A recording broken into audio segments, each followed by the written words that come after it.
Marty, thanks. Watkins Glen is a small village in the Finger Lakes region of New York, just up the road from Corning, home of the world-famous Corning Glassworks. But Watkins Glen is world-famous all its own, thank you, because of auto racing. It began on the streets of the village in the late 40s, continued on a permanent road racing circuit where drivers from around the world and from many generations have won since 1956. Today, NASCAR Nationwide Series drivers get their once-a-year chance at this famed track's high-speed twists and turns. Those drivers joined by a new generation of those famous names from the past. One will join the amazing list of winners at Watkins Glen. And ESPN welcomes you to NASCAR Countdown for the 17th visit by the NASCAR Nationwide Series to historic Watkins Glen International in Watkins Glen, New York. What a beautiful day for this race. 74 degrees, sun splashing off the rolling hills of New York's Finger Lakes region and sun splashing off that car. The machine of Marcus Ambrose, who will lead this field to the green flag in just a little while. Marcus winning the pole for this race as he attempts to win a third consecutive Nationwide Series event here in Watkins Glen. Let's stick with that three theme for a minute because Carl Edwards is trying for a third straight NASCAR Nationwide Series road course victory. Last August, Edwards trailed Ambrose into the final corner of the final lap at Circuit Gilles Villeneuve in Montreal, but an Ambrose mistake opened the door and Edwards went by him to the finish line and celebrated the victory before the wildly cheering Montreal fans. Then this June, Edwards won the pole in qualifying for the series' inaugural visit to Road America. He faced a heavy field of competition, but led 35 of the 50 laps to score his second straight road course win. Carl starts his try for 3 from the 4th position. Jamie Little. And fresh off his pole, there's a lot going on here. You got to take off your cup hat, though, and think about the nationwide race. You qualified 4th in that car. Same car we saw you win at Road America, Carl. How do you think it's going to compare today? Yeah, it's the same car, same everything. I don't think they changed the decal on the front, the clear coat. So, hopefully we can run very well with that Fastenal Copart Fusion. It qualified really well. We talked a little bit about the strategy of the race. You guys covered it. It will be different. There may not be as many cautions. Fuel mileage should come into play. Our Ford Fusion gets better fuel mileage than any other race cars out there. So, Drew's got a lot to balance. But for my part, I'm having a blast here. We're got the pole for the Cup race, and just I feel like my road racing has picked up a lot, and it's from a lot of help from Boris Said and Paul Menard, Greg Biffle today for the Cup car. And hopefully we can make a run at Brad here, gain some more points. That's what we need to do. I'd say he's pretty good at road course racing. He's won the last 2, going for a 3rd straight and his first win here at Watkins Glen. Ellen? All right, Jamie, thanks. One of the many things we like about Watkins Glen, our ESPN pit studio, is on some prime real estate. We got the finish line and pit road as our backdrop. Victory Lane is our next-door neighbor. Welcome inside, Alan Bestwick with 2-time Watkins Glen winning driver Rusty Wallace and 2-time Watkins Glen winning team owner Big Brad Daugherty. And we're glad you've joined us for our coverage of the race. 32 races in the year on oval tracks. 3 on road courses for the Nationwide Series. Besides the braking and shifting, what's different for a driver at a road course? Basically everything. And you mentioned a lot of things, the braking and the shifting and all that type of stuff. But one big thing that's a lot different on a road course for me was on a road course, I'm able to maneuver the car a lot with brake pedals, gas pedals, stuff like that. I can throw the car into a corner and set it up with downshifting, the way I carry the throttle. On an oval track, I can't do any of that. I've got a lot of options on a road course, but I got a lot more things to do. Like you said, Alan, you got to be careful when you brake, when you downshift, and you don't want to start wheel hopping the thing. There's a lot of things to look at, but there's a lot of things you can do also. The biggest thing I notice is as I go through the Nationwide garage or the Cup garage when we go to these road courses, when you're at a oval track race, everyone is pretty confident about what they're doing. They know we're off here a little bit, off there a little bit. But when you talk about road course racing and you go through that garage, it's 50-50. A lot of guys are like, I don't like this road course racing. It's too difficult. We can't seem to get the car to do what I want to do. I don't have any confidence. And then the other half are like, we love it. Our car is great. We're going to run great. So the confidence is really, really interesting when you go through the two different types of racetracks. Want to continue to set up today's race by taking a moment and looking back to last Saturday night. The series racing on an oval track, the popular and packed Iowa Speedway. Championship leader Brad Brad Keselowski finished 4th, extending his lead in the standings. Carl Edwards, who we just spoke to a second ago, had a subpar night by his normal standards, 10th place last Saturday night. Not what Carl was hoping for, certainly. It was Kyle Busch who dominated. Kyle led 209 of the 250 laps, even after getting shuffled back by strategy late. He stormed back to the front to record his 9th win in 17 tries this year. He's batting .529, which is pretty amazing. And a look at the championship standings. Kyle moves up to 3rd in the standings, which shows you just how strong he's been because he's run 4 fewer races than all those other guys. He's a pretty sizable 473 behind the leader. That Iowa win and the one at Raceway Park in Indy the week before means, Vince Welch, that Kyle Busch is going for a 3rd straight win in this series. Indeed, it has been a great season for Kyle Busch this season, and he's had great results here at Watkins Glen as well when you consider the Nationwide and the Cup. The last 4 races here, a win, 2 seconds, and a 4th. What is it about this place that works so well for you? I don't know. I just kind of gotten better and better at road racing in general over the last few years, but you know, feel really good about it with the Nationwide cars. You know, they're a lot of fun. They have a lot of grip. You can really charge and abuse the corners and drive through them hard. Versus the Cup car, you slip more. You got to control a slide. But you know, I feel like the Combos Camry will be pretty good today. We know who our main competition is going to be, so just hoping that we can have a good, clean, hard race and, you know, try to beat them at the end. No doubt about it. This guy can get it done. Kyle Busch, he'll be one to beat today, Alan. Starting in 5th position, Vince, thank you. When people saw Kyle Busch was 3rd in points, a little buzz went through. Can he win the championship, not running all the races? What do you think? No, he can't win it. He's 400 some odd points behind. That's too many points, and I think that's virtually impossible to get it done unless the top 2 fell out or something. But that'd be a stretch. But pretty amazing. 9 for 17. Oh, yeah, absolutely. I mean, Brad, to win that many, and we're not even over yet. It's basically every time he gets in the race car, he is a threat to win this Nationwide Series. This team is so well formed, the discipline, the experience, and great equipment. That's a great combination. Now, the last several road course races in the Nationwide Series, the finishes have been wild. Last August in Montreal, Marcus Ambrose, Carl Edwards, right? Saw this just a second ago. Ambrose with the mistake in the last corner. Edwards through for the win. That was last August in Montreal. Road America June. Villeneuve, watch the yellow car coming 3 deep into Canada corner. Hello, boys, I'm here. I can't believe you made it. Barely. Great competition in that race. The Sonoma Cup race back in June. Marcus Ambrose trying to save fuel. We have to show this. Installing his car while leading. He finished 6th. Jimmy Johnson won the race. So wild finishes to the last several road course series races. What are we going to see today? Oh, I still think it, but because of road course racing, it's so unpredictable what's going to happen. If you have a caution flag late or you have a green-white checkered, anything can happen because guys are really fighting, battling for those spots. You saw what happened to Marcus Ambrose at Sonoma. It's so unpredictable when we get to these road courses. It's a lot of fun to watch the end. Going to be interesting to see what happens in the late laps of this one. Now, we mentioned Marcus Ambrose. Coming up, Ambrose starting on the pole in this race and looking to win at Watkins Glen for a 3rd straight year. Plus, 2 drivers in the field who've made their reputations on road courses, not necessarily in NASCAR, but who are here to try and take home the trophy. Ron Fellows, Mr. Watkins Glen in this series for many years, and Jacques Villeneuve next on NASCAR Countdown when we continue from Watkins Glen.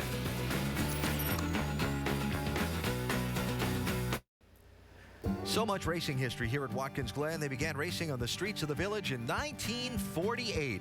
This track opened in 1956, hosted a few NASCAR races in the early years.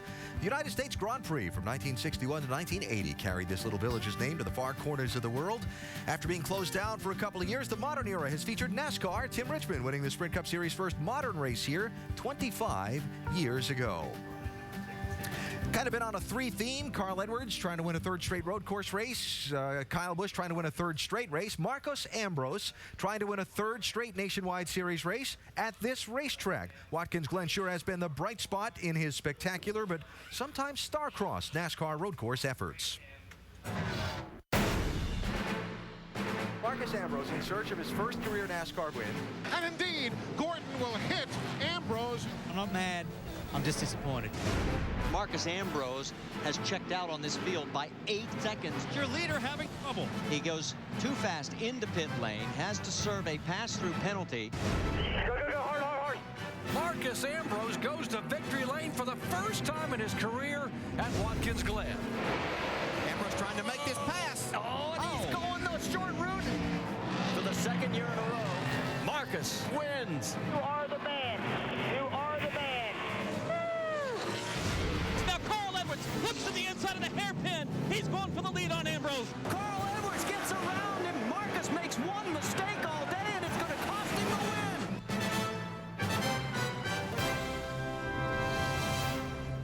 And not only does Marcos Ambrose start on the pole today, he's going for his third consecutive win here at Watkins Glen. What's it like being one of the guys, if not the guy, everyone's trying to beat today? Well, I've been really lucky in my nationwide career. We've always had good road course cars, and today's going to be a great day for us. Hopefully, we've got a fast car. Just got to put ourselves in good position here to be somewhere near the front in the last 20, 30 laps and play that fuel mileage game like everyone else is. But it's good to be chased every now and then. You know, on these ovals, sometimes I have trouble getting my head around why I can't run better. But every time I come to Watkins Glen, I know that I'm going to have a good, fast day, and hopefully today will work out the same. Best of luck. I need it. Thanks. Certainly, Dave. Just about everybody in this field has his eyes on Ambrose as one of the guys to beat. And maybe Ron Fellows as well. Do you know that from 1997 to 2001, each of those 5 years, Ron won something here in the NASCAR series, whether it was trucks or nationwide. How about another victory for you here today, Ron? We got our work cut out for us, obviously, but thanks to Greg Sachs and Grand Touring Vodka for the opportunity, Dale Jr., Rick Hendrick, and Kelly. We're gonna work. The car's good, but we just can't. We couldn't get any speed out of it in qualifying. But I told Pops, I said this thing's gonna race just fine, and this is exactly how it worked at Road America. So hopefully we can have a repeat of that and hang around for the end and see what we got. Second race for them this year. Hopefully it's a good one for Ron Fellows. Alan? All right, David, thank you. As always, at a road course, you'll find several new faces in new places. Check out the following list, which goes from familiar names like Boris Said to first-timers like Billy Johnson in that 6 car, a young road racer from Roush Fenway making his NASCAR debut. Now, 2 of those names not new to Watkins Glen glory. Nelson Piquet, who started on the front row for the United States Grand Prix here at the Glen in his 2nd season of Formula One racing. A race won. There's Piquet, senior. A race won by Gilles Villeneuve. Wow. Check out the photo taken here of a young Jacques with his dad at Watkins Glen. Oh, man, that is a great, great photo. So we flash forward from 1979 to 2010. Today, Nelson Piquet Jr. makes his nationwide series debut. He's run 4 races in NASCAR's Camping World Truck Series this year with 3 top 10s. And Jacques Villeneuve makes a return to the nationwide series after putting on quite a show a month ago at the last road course race in Wisconsin. The NASCAR Nationwide Series competes for the very first time at historic Road America for a day of right as well as left-hand turns. Here they come to the line. Green flag. These guys just want to get to the inside edge of the track because if you get hung on the outside, sometimes you just can't make that corner. Right now, Carl is definitely caught the strongest car. This turned into a great road race for Carl Edwards. Whoa! 8 cars piled up at turn number 6. Villeneuve 3 wide to the inside in Canada corner. Oh, man, that was a great move. Wow. Carl's on the inside now. Little crossover. Is he going to be able to outbrake him? He's got him. Villeneuve sliding back. Looks like something's wrong there. A gallant effort for Jacques Villeneuve. The first name on the winner's trophy at Road America will be Carl Edwards. Great race, guys. Man, that's fun. Carl Edwards had to fight hard for it at the end. He's your winner. Jacques had a great run at Road America. Alternator late in the race derailed his strong finish, but here at Watkins Glen, strong again this weekend. This is your first time here of all the race courses you run over the world. First time here at Watkins Glen. What's been challenging to you about this place in this car? Well, it's quite high speed. There's blind corners, and I didn't get much time to learn the track. But the team has been here before, and my Dollar General car was well balanced from the start. We worked on it overnight, and the car should be strong for the race.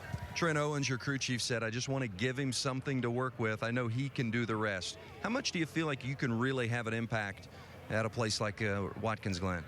Well, there's some good braking. There's some overtaking spots. It's not as it was in Elkhart Lake, but there's still a lot you can do here. Jacques Villeneuve, he's going to be one to watch for sure today. Alan, he'll start 6th. All right, Vince, thanks. If he's anything like he was at Road America, he's going to be fun to watch, that's for sure.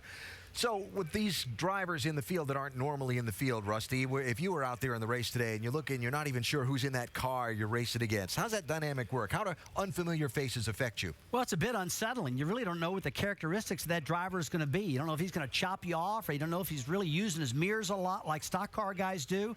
There's a whole different disciplines these guys come from, so it's really an unknown, and you need to run with them for 2 or 3 times to really understand how they tick. But basically, you know, you're talking to their spotters are talking to your spotters. Everybody's having a lot of communication. But above all, I don't have the trust yet. Yeah. I just don't have it quite yet until I get some more laps with them. And so we come to one of these road courses, and the ever-present road course guys in stock cars versus the series regulars on a road course. Who's the upper hand in this race? I think it's the guys who run the stock cars. I mean, if you look in the top 5, you got names like Logano, Harvick, Edwards, Kyle Busch. Those are the guys who are always getting it done.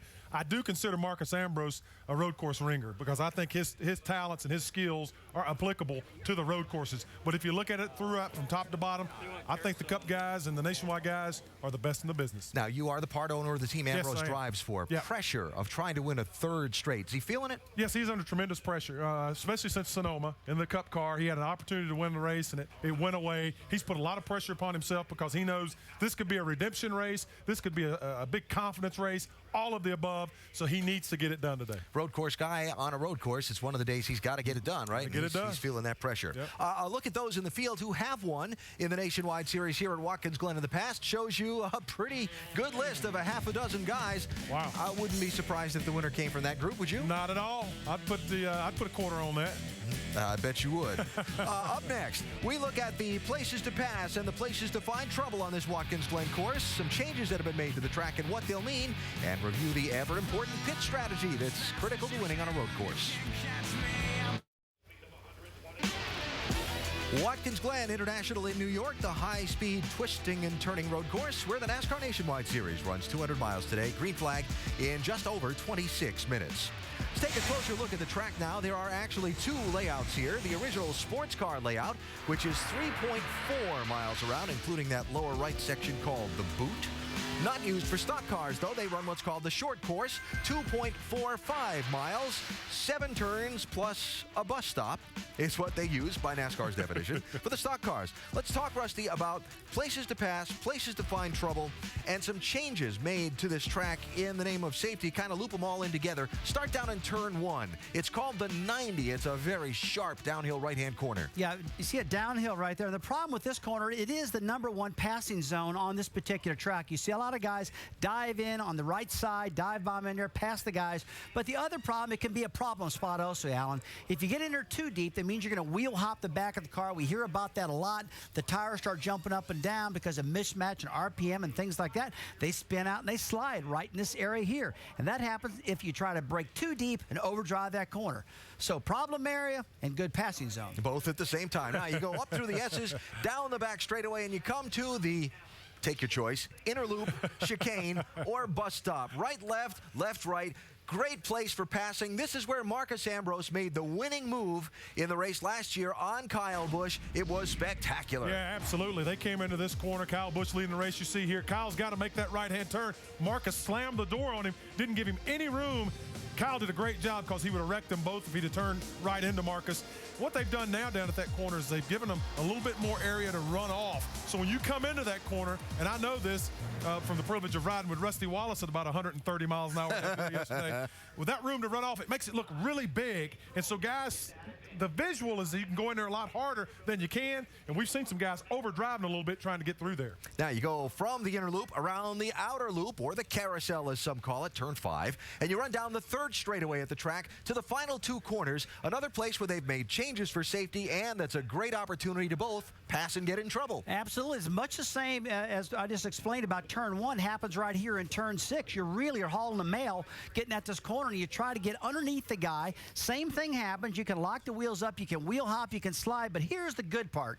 Last year, this gravel trap was all the way up against the track, and every single time you overheated that corner a little bit, got in too deep, you landed in that gravel trap. They had to get with a wrecker, come get you out. The caution flag was out. It was a real mess. As you can see right now, they've widened the track out there, gave more runoff room. Actually, I'll back up. They didn't widen the track. They put some asphalt there for pavement. So if you do get off track, you can get back on, and that's a good thing. And the other thing you saw in that shot was they're obviously getting ready for the Rockets' red glare in the opening ceremony in the gravel trap. Now, they've added some of these rumble strips around the corner that Rusty will alternately refer to as rumple strips or ripple strips. I love you, bangs, or whatever there is out there. And in the Road America race, they really beat up the race cars when guys took the liberty of running across those too much. So for Watkins Glen, some teams had to rethink that a little bit. For more on that, we go to our Craftsman Tech Garage and say hello to Tim Brewer. Tim? After the run at Road America, we found out a lot about the rear structure of the car. Back in this area right here, we put the pivot point on the track bar extremely low. What we're trying to do is get forward bite on a road course, but we had to come back and put more structure in this area right here and lowering it down in this area right here. And even this bar, we increased the thickness in this area. Reason being, left, right turning and running through those rumble strips, as Rusty calls them, it creates havoc right here in this area, so we had to come back and beef up all this area. Alan? All right, Tim. Thank you very much. I started something, didn't I? That's okay. All right. Somebody to watch for today that could wind up in victory lane. Kevin Harvick starting third. Let's hear from him. Well, he's done it once before back in 2007, but the only driver I've talked to that brought a brand new race car here, Kevin, how good is this car after practice? Well, our Jimmy John Chevrolet has been really good, and I'm glad that the guys put a lot of effort into our road racing program so that we can, at least have a chance, and they've done a good job at that. So now it's all going to come down to strategy and getting the cautions to fall our way and seeing how all the cards fall and keeping the car on the track as well. So if we can do that and have a chance at the end, I feel pretty confident in the speed of the car, and we'll just have to wait and see how it all unfolds. All right, Kevin Harvick rolls off third today. Alan? All right, Jamie, thanks. We've heard, 2-3 people mention strategy. Ambrose, Harvick. Yeah. Last year's race in this event, about half the pack pitted at lap 10 under a caution. The leaders pitted at lap 20 under green. Then at lap 45 of the distance today was when the final pit stops were made, 45 of 82. We're going to see something similar today? I don't think so. I think it's going to be different a little bit because there's a lot of teams that I've talked to in the garage area do not think there's going to be this many cautions because of these added runoff areas. They don't think they're going to be stuck in the gravel traps. And because of that, race strategy is being completely rethought today.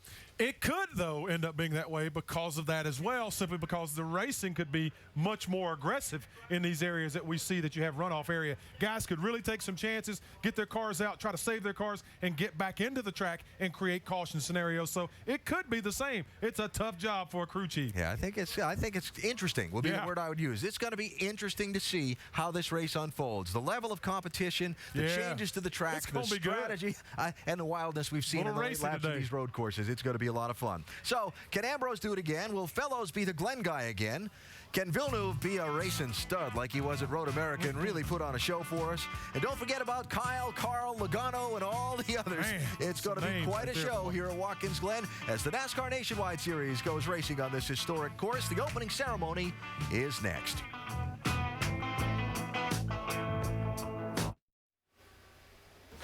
ESPN's coverage of the NASCAR Nationwide Series today coming to you from famed Watkins Glen International in upstate New York, where we are getting ready to go racing over this twisting, turning road course in just 17 minutes from now. Driver introductions are complete. Now those ready to take on this fast and furious layout gathered by their cars. The list of former winners impressive. Today it's Australian Marcus Ambrose trying to join Terry Labonte as the only three-time consecutive winner of this race. Let's go for the opening ceremony. And now with today's invocation, Reverend Dave Fife from Bentley Creek Wesleyan Church. Let us pray. Lord God, we thank you for another opportunity of racing here at Watkins Glen International. We thank you, Lord, for the sponsors, the staff, and the volunteers who make this day possible. We thank you, Lord, for the armed forces who protect our freedom to enjoy the sport we all love. And now, Lord, we ask that you grant us a safe running of this Zippo 200 with your hand of protection upon each driver. And remind us, Lord, that all good things come from you. Amen. And now, singing today's national anthem, once again, welcome Amy Rivard. Oh, say, can you see by the dawn's early light what so proudly we hailed at the twilight's last gleaming, whose broad stripes and bright stars through the perilous fight o'er the ramparts we watched were so gallantly streaming, and the rocket's red glare, the bombs bursting in air, gave proof through the night that our flag was still there. Oh,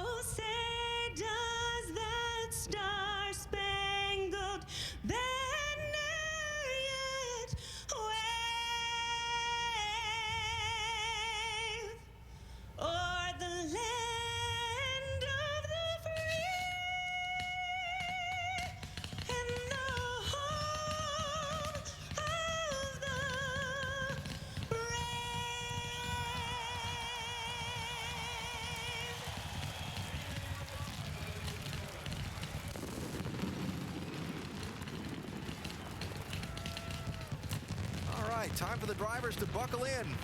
For the road racers, a day of trying to outrun the stout competition of NASCAR in a machine they're not so familiar with. And for the series regulars, it's turning right, shifted gears, and keeping those invaders from taking home the trophy. The engines fire at Watkins Glen next.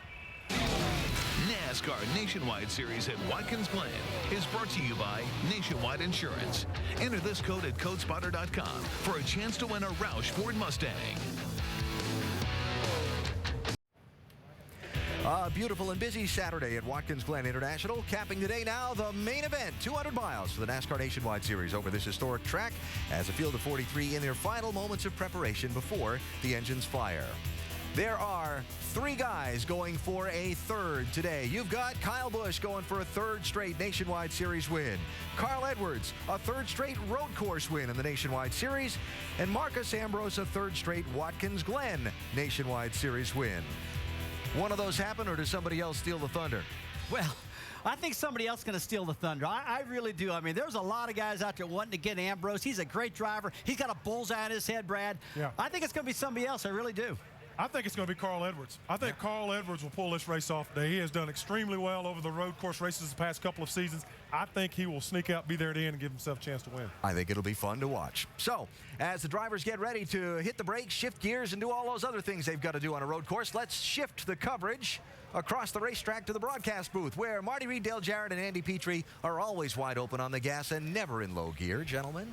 Thank you, Alan. Hello again, everybody. Long time no see. Hey, let's talk about one thing. You guys brought the subject up. Do you know that 7 of the last 9 winners of this race have come from the first 2 rows? Well, it's because starting position is very important at this track and at any road course. Track position is so valuable. I mean, they're going to try to steal it on pit road if they can. They're going to try to do anything they can to maintain that track position, and starting up front is a big part of that battle, and you'll see a lot of these guys from the front, and also the fast guys are already up there, Marty. Yeah, and I think that part of it comes from our qualifying, the way that we do the Nationwide Series, in that we see these guys that have the fast race cars and the experience be the ones that are up front here. Well, you mentioned experience. How about another statistic? 4 out of the top 5 starters, everybody but Joey Logano, has won on a road course. Yeah, and I think that that experience does matter here. And you know what to do. You know how to get the job done. So you've been in that position before. You know what you're looking for. And obviously your crew knows the right strategy to put out there in front of you. And if I'm Brad, I wouldn't be betting against my man. Marcus Ambrose knows how to win on a road course, and I believe he's the man to beat. I think experience does pay off here. Well, let's also then shift gears and talk a little bit about the racetrack, what we have seen. Lap times, new track record. Are we going to see a little more contact in this race today? I think you're going to see more aggressive driving. I believe with these runoff areas, you're going to see guys taking their shots into some of these areas that used to be real trouble spots if you happen to get in that gravel. Yeah, high-speed short track racing in some of these areas that they've made improvements on are going to allow some really close racing. Well, it's going to be very much interesting for us to watch, and I hope it's going to be fun for you. It's time for us now to head down trackside to get this race at Watkins Glen underway with the command. Now, race fans, it's time for the most famous words in motorsports. Welcome back your Grand Marshal, Syracuse University basketball coach, Jim Boeheim. Thank you. Drivers, start your engines. Crank them up, gang. Crank them up. Crank the car up. Crank it up. Like we talked about, Pete, we're here for one thing, a win. Mark, come over and Al, keep it safe, buddy, and welcome.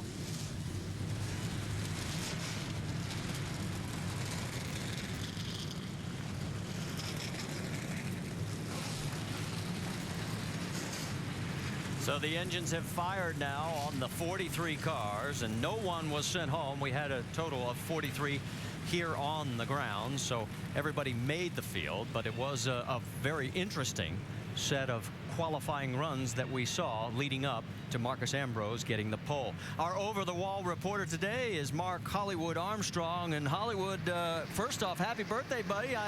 July 28th. Yes, sir. Hey, thank you very much, guys. Fans, today we're at the road course at Watkins Glen, and that can be very exciting on pit road and on the racetrack. But first, on pit road, it's very, very fun down here, but it's a backwards pit stop. So the team that might not have the 12 or 13-second stop today, but just a nice smooth stop and keep their driver in it. And also on the racetrack, well, there's right-hand turns and left-hand turns. And the guy that knows a lot about that is Jacques Villeneuve, and he's our in-race reporter, and DJ will talk to him right after this.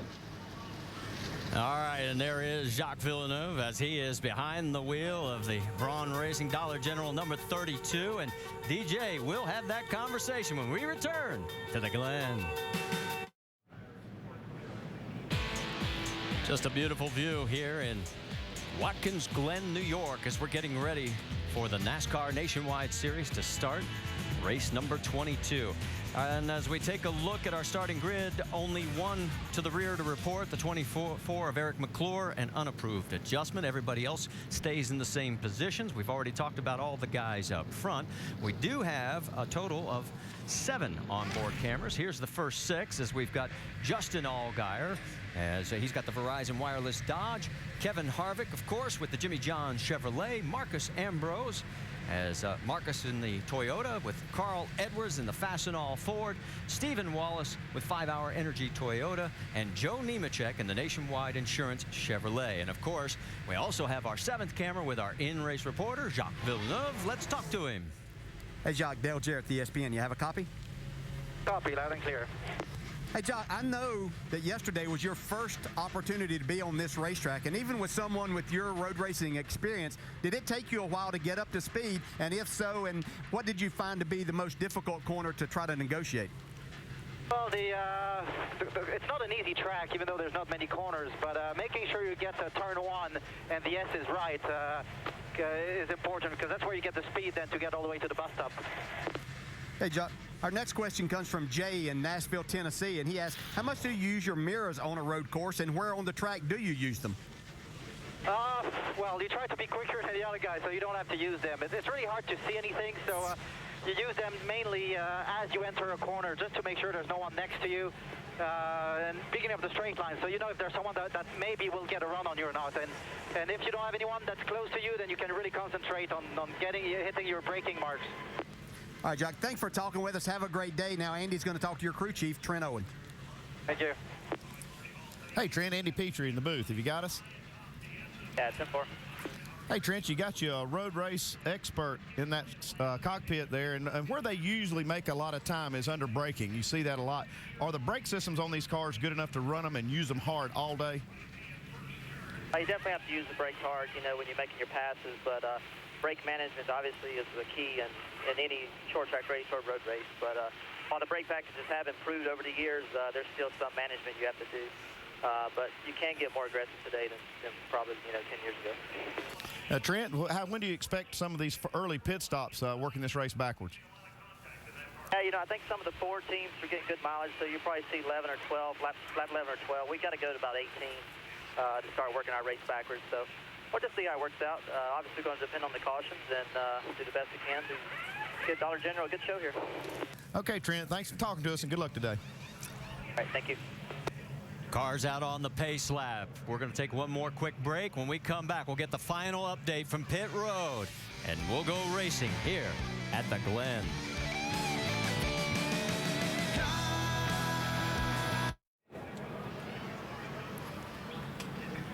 The field coming up through the S's on the second of 3 pace laps here at Watkins Glen International. And let's take a little look at the race analysis for today, because with the track being 2.45 miles, we'll go 82 laps, just a touch over 200 miles. Pit road speed, yeah, it's 35 miles an hour. Don't get busted. It's going to cost you. The pit window, somewhere between 33 and 37 laps. And it's going to be interesting to see how many laps of caution we actually run, because of all the safety improvements. We all think that could be a lot less. Let's get the latest from pit road. First up, Vince Welch. Thank you, Marty. 50-year-old Ron Fellows qualified a lower than expected 12th, but the expectations remain high for when the green flag drops. Fellows is a 3-time winner here, and although he had less than flashy speed in qualifying, he believes he's got a car that's fast enough and handles well enough that it's going to be very good in the race. He has the experience, the past success, a good crew, and he's got pops on the box. At the end of the day, he'll likely be one you're going to have to beat to get to victory lane. Dave Burns? Vince wanted to make sure that folks knew who the driver of the 6 was today. It'll be Billy Johnson, 24-year-old from California, who normally runs in the Grand Am Continental Tire Series, a sports car series, and he runs with Jack Roush Jr. There's your connection. That's one of the reasons why he's in this car today. But he's also very good. In fact, he qualified 9th here in his first ever nationwide race, and he has won at this track before in the aforementioned series back in 2007. Look at Johnson to have a big impact on this 6th team today. Mike Massaro? Thank you, Dave. Joey Logano describes his road course racing abilities as, well, a work in progress. So much, in fact, that he and his Cup Series team recently had a test at Road Atlanta. Not only did they work on setting up that race car, they worked on his road course racing technique. To do that, they brought an old set of notes from Tony Stewart. What they were trying to explain to Joey were the braking techniques, the shifting techniques, and the points where you need to do those things. Whether or not it worked, well, today is the first true test. Logano qualified 2nd. That's where he'll roll off today, Jamie Little. Well, Mike, point leader Brad Keselowski has gone 8 races without a win, and his crew chief, Paul Wolfe, is the first to say a road course isn't the place to break that streak. However, his entire team believes in his talent on a road course to finish today's race in the top 5. And hey, if you look at practice times, they had 1 practice session. He ended up 2nd overall. So perhaps Brad Keselowski could be the dark horse today. Marty? All right, thank you, Jamie. You know, we were talking about fewer caution laps, and one of the things we're going to be watching is that category. Guys, want to talk about this. Fewest was 9 back in '92. The average is 15 caution laps. I'd have to be counting on less than the average just because of the changes they've made in the track, but just as soon as I start counting on that, they'll have more. Probably be a record. Yeah, we talk about those changes. The reason we're talking about fewer, but caution laps possibly is because the runoff areas that are now, but I think that it could possibly make these guys a little more aggressive in those areas, and even though there's areas to run off, if they tear them up, they're going to have to go out and get them, so it'll be interesting to watch that throughout the day. All right, 1 lap to green, and as you can see on the right side of the screen, we're showing you the sort of aerial view that we have with our course map as they head down towards turn number 1 on this 2.45 mile segment. Let's talk about the decline, because this thing goes downhill a lot more than it appears on television. Yeah, it's really hard to get an idea of just how downhill that is going into turn 1. Hard braking area, you're going very fast, downshifting. A lot of guys will be going to 2nd, some even going to 1st gear. So it's an area that we'll have to pay particular attention to today. Really easy to get in there a little hard and get the car to wheel hopping and then spin down in turn 1. Right, here's a feed, and you see him on the pedals. Here's Jacques Villeneuve, and we'll get to see this shot, and you can see how they work these pedals to try to keep it from wheel hopping and try to get the most out of the brakes and how they shift. And they don't use the clutch. You'll see Jacques Villeneuve won't use the clutch at all on the shifts up and down. So it's going to be interesting to see this. And as they continue to climb their way up through the S's, next time they go by through here, they'll be going considerably quicker. Yeah, and probably not side by side. There'll be some of them trying it, but it's not an area of the racetrack that you really want to be in that position. Well, you can get in trouble quick, and when it happens in this area, it's big. Did you see that pace car? Did a great job of picking up that piece of paper that was right there in the middle of the track. Now they would head down through the long back straightaway, heading towards the bus stop chicane. Yeah, and that's another area as we will get up there in just a couple of seconds, and you'll see that there's been improvements made there. It's been paved. The sand trap has been taken away. They actually took a big hump that was on the right side where these drivers enter that part of the race course and narrowed it, or took a lot of that out. Where it used to be about 8 inches tall, it's only a couple of inches there now. And we've seen people outbrake others to try to make a position. We saw that actually for the win. Marcus Ambrose did it with Kyle Busch. And now with that being a little less of a bump there, they might even be more aggressive getting down in here. Yeah, I can see some side-by-side racing going into the bus stop here. Maybe not coming out. Yeah, if you're on the outside right there, you could be parked over in that runoff area, that freshly paved asphalt. That's the beauty of that asphalt, though, is that when they do get over there, they can probably turn back around and drive back out on the track without having to call a wrecker to pull them out. Yeah, and we saw this area be the most difficult for these nationwide drivers in cars yesterday. As they come out through turn number 5, let's listen in quickly to Joey Logano's radio. Hi, man. Glad to have you back in the car. Let's go have us a good day. I think we got a good car. Let's go show them your road race skills. Show them what you got. Have us a good day, man. Look forward. Good luck in there, guys. That's Kevin Kidd giving his man a pep talk right before we go green. Got a lot of confidence in that young man, Kevin Kidd does, and for good reason. The last straightaway down towards turn number 6. Again, this is an area off to the right side of your screen now where they made improvements. Yeah, you set the car up to make primarily right-hand turns. You want the car to be really good in the right-handers, but this is a left-hand turn in this track that really makes a big difference in lap time, so you have to really be on your toes through there. You see him flipping all of his switches. There's a lot of fans on brakes and rear end coolers and helmet coolers, a lot of things like that. And about this time is when the spotter or the crew chief will say, hey, just turn all your fans on and get everything going. That way it's kind of a last-minute check. All right, one more corner, and they'll be coming down for the green flag. A great crowd on hand on a picture-perfect day here at Watkins Glen. Temperature in the 70s. On the inside, driver's right, the 47 of Marcus Ambrose, our pole sitter with a new track record. Outside, Joey Logano. Then in row 2, it's Kevin Harvick, Carl Edwards, Kyle Busch, Jacques Villeneuve. That is your first 3 rows. And as they come down the front straightaway, the pace car has pulled off, and the NASCAR Nationwide Series race number 22 from the Glen is green.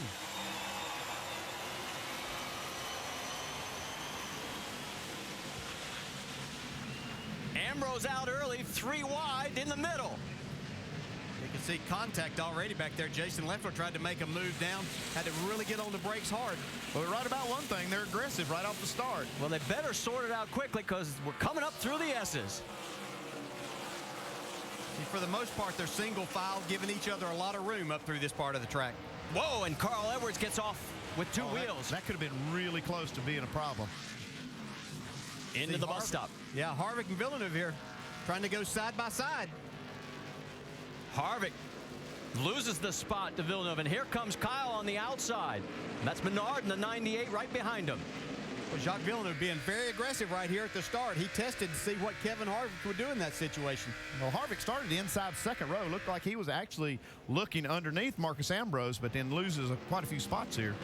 Kyle Busch took a look to the inside and see if he could get around Harvick. No such luck. He falls back in. The 38, Jason Leffler, side by side with Nelson Piquet Jr. Coming up to complete lap number 1, and it will be Marcus Ambrose, your race leader. Now let's go to Kevin Harvick's car because we're being told there might be some damages. And yeah, quite a bit on that left front corner. Down the side end, that left front fender's torn up quite a bit. So let's go back and take a look, see how we can see how it exactly happened. 2 by 2. He's going in turn 1 on the start and gets over into Carl Edwards. He's trying to make you guys 3 wide. That's where he now gets that inside, damage. just 2 wide. From Jacques Villeneuve's car, you can see the damage from there. Right. Still there. They're flying down towards the bus stop. Yeah, he'll be lucky if he doesn't have some tire rub there, and he brakes really hard, and that left front fender goes down. Quite a bit of damage there, and with all these right-hand turns, that get a lot of deflection in that left front suspension. He's back to 5th. Let's listen in on the 33 radio. Oh, it's good. Got loose in turn 1. So he said, I got loose in turn 1, and that's the end result. On board with Kevin.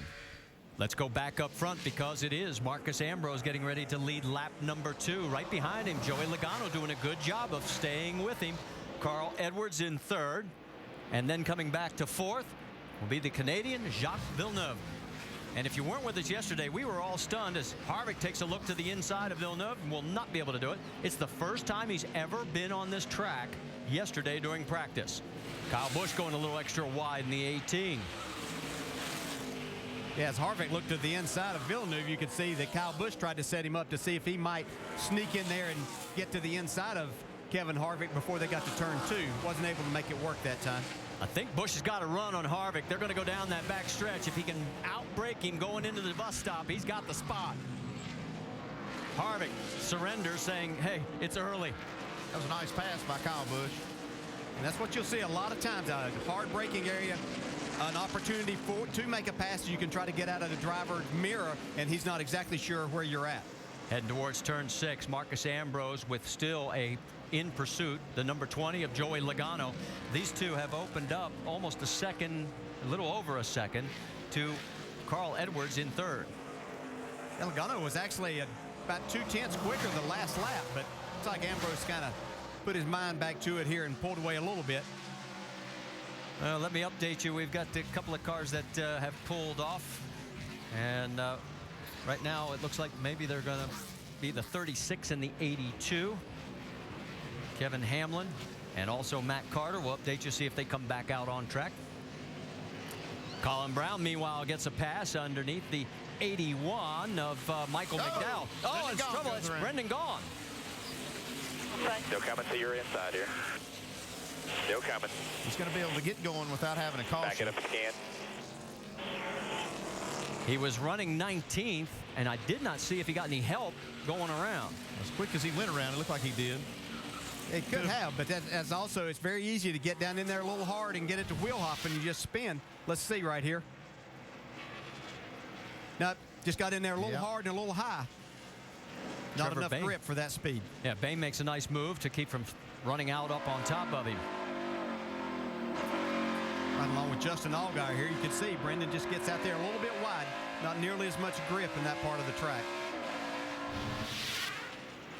And as we get ready to work lap number 5 of 82, it is still Marcus Ambrose out in front and look at the 20 of Logano, and the gap is widening between 3rd and 4th as you've got Kyle Busch all over the 32 of Jacques Villeneuve.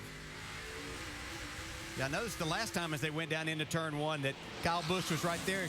Actually, it looked like he got Villeneuve to drive in that corner a little bit hard, but he gathered it back up and was able to stay in front of Kyle Busch.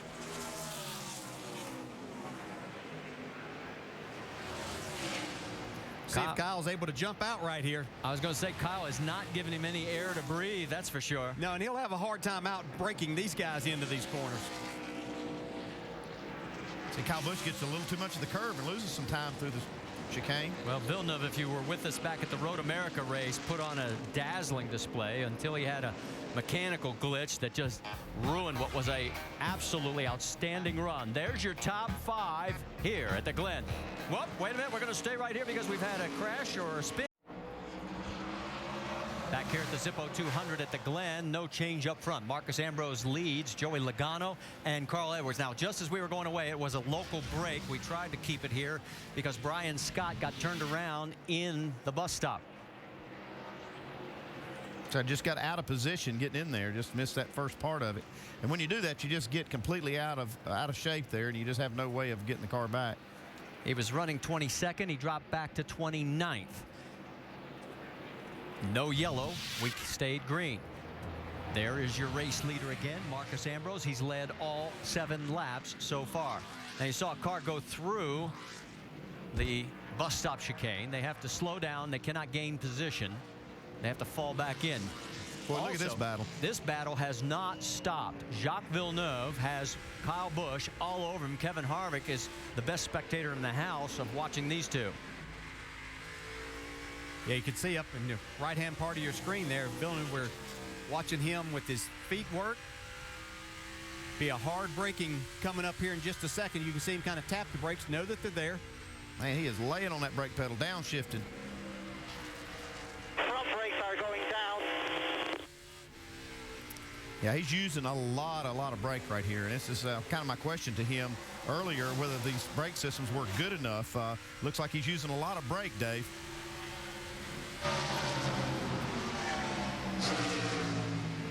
He is using a lot of brake, Andy, that's for sure. You just heard over the radio he feels like his brakes might actually be going away. So much, in fact, his crew chief Trent Owens gave him a little bit of advice. He said, save some stuff. If so, even let Kyle Busch go because we need this car to survive to the end. Yeah, if nothing else, Kyle is putting a ton of pressure on Jacques. And, you know, the last time Braun Racing had a win was by Kurt Busch back at Charlotte in May of '08 in the 32 car. Let's get an update on Kevin Harvick. He's had the best seat in the house for this battle, Dave.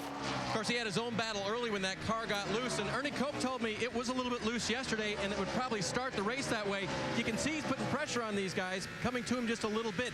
Kevin asked if they shouldn't put on 2 left side tires and just fix that left front fender on their first stop. So we'll see when they come down pit road if indeed they take on that 2-tire type of strategy to limit their time on pit road. Of course, they do have to make that damage fix as well as this battle. Look, Dre, here comes Busch. He's underneath him, and there is a little bit of contact, and he's going to take the spot, and Harvick may come right along with him. Down the front stretch, and Harvick will clear. What a move that was. I mean, Kyle Busch used all of that new paving over there to get that run and surprise Villeneuve. So Jacques drops back 2 positions. And you put him now with Kyle Busch in 4th, Harvick 5th, and Jacques now in the 6th position. Let's take another look. Yeah, watch here. You can see that Villeneuve got a little bit loose. Kyle Busch took advantage of that, was in the gas hard. You know, we talked to Jacques Villeneuve about the mirrors, but I'm not sure he had time to look in a mirror right there and see that Kyle Busch was there. First pit stop of the day as it's Billy Johnson. Let's send it to you, Dave. Marty, on and off of pit road, this was their strategy. They topped off the fuel. Now, the runs remaining for him, gosh, they'd have to be 36 or 38 to make it just another one-stop race. But they seem to think they were in some sort of a window here. Billy told his crew, I'm better than the guys in front of me, but I'm just being conservative right now. So they're on and off pit road first. Well, he was 10th when they decided this strategy. Well, we heard Trent Owen in the beginning of the race say the Fords could go farther than they could, and that he thought maybe they would pit about 12 or 13, but this is a little early. That was actually lap 9. Well, Jacques Villeneuve's got more problems. Here comes the 98 of Paul Menard. Maybe that brake issue is getting worse. He has lost a lot of ground. There you see the gap to Kevin Harvick all the way back to Villeneuve, and for 6th and 7th. Yeah, they could have done him a favor by getting by him there because he didn't want to seem to give up that spot, but he was not going to have brakes enough. I don't think he could have made it to halfway before he was going to have a serious brake problem. One of the guys we haven't talked about, Nelson Piquet Jr. in the 27, and Ron Fellows right behind him. So you've got Brazil and Canada going nose to tail. When's the last time we could say that in the Nationwide Series? Nelson Piquet Jr. doing a nice job, though, in his 27 car. Michael Annette's in the pits. Mike. And the planned pit stop for Michael Annette. They go to work now on the left side. Remember, they're pitting in reverse here at Watkins Glen. They complete the stop there. Oh, a little bit slow pushing away, but finally Annette is able to get away in just over 16 seconds. All right, so the 15 takes tires. The 6 car did not take tires. And we have not seen a lot of drop-off in the tires through the course of the runs here. Well, you want to, if you have a chance, you're going to put tires on, but right now it's you saw some of them take just gas, and these tires will hold their speed pretty well. Yeah, but if you're looking at making this 2 more stops, you want the best tires you can possibly have on there for these next 2 segments. Yeah, because right now you can get 4 tires, get back out on the track, not lose a lap, and if the caution comes out, you're in great shape. The key thing there was, can they make it on fuel to the end? And I'm sure they're gambling on some caution flags and caution flag laps to be able to do that. Guys, I'm going to tell you something. Joey Logano is impressing the living you-know-what out of me. He is staying right with Ambrose. You can see the gap right there. And they have opened up 4 seconds back to third pit on third place, Carl Edwards. Speaking of the pits, there's Justin Allgaier, Vince. Allgaier comes in 24th position, says the car is a little bit tight through the S's, and it's better handling on the left-handers than the right-handers, which isn't necessarily a good thing because there are more right-hand turns. They're going to put 4 tires on an air pressure adjustment for the 12 of Justin Allgaier. Oh, he stalls it before he can get it out of the pits. Tries to get it refired, finally does. Costly. He finished 17th in this race last season in his only other Watkins Glen start. Yeah, we've seen all 3 guys that we've watched there on pit road stall it or nearly stall it coming out. And this first gear is such a high gear here with what you have to run with the rear gear ratio and everything to make it all work. And so they're having a difficult time here at the beginning. Well, Marcus Ambrose is going for 3 wins in a row here at the Glen, and he's in control right now.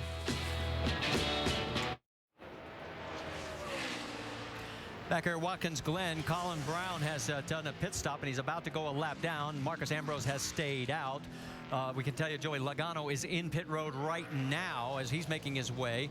And also the 22 of Brad Keselowski in pit road. There is Joey as he has peeled off and is now going back out onto the track as he has completed his first stop. Jamie? And Brad Keselowski saying the car is just a bit free. They said they had some debris on the brake ducts. Also said to wipe off the front grill, and they fill it up with Sunoco fuel. 4-tire stop, and that's the call for Brad Keselowski. 17 seconds, guys, a little slower, and that's what we're going to see when these guys are pitting backwards. Well, and Carl Edwards has already made his stop. So has Kyle Busch. Brendan Gaughan, a bunch of others have already. We've mentioned the fact that Brad Keselowski was just in. Let's go over the wall, as you heard Jamie talking about pitting in reverse here at the Glen. All right, race fans, here we go now. This nice and dreaded backwards pit stop. We just need to be nice and smooth here, guys.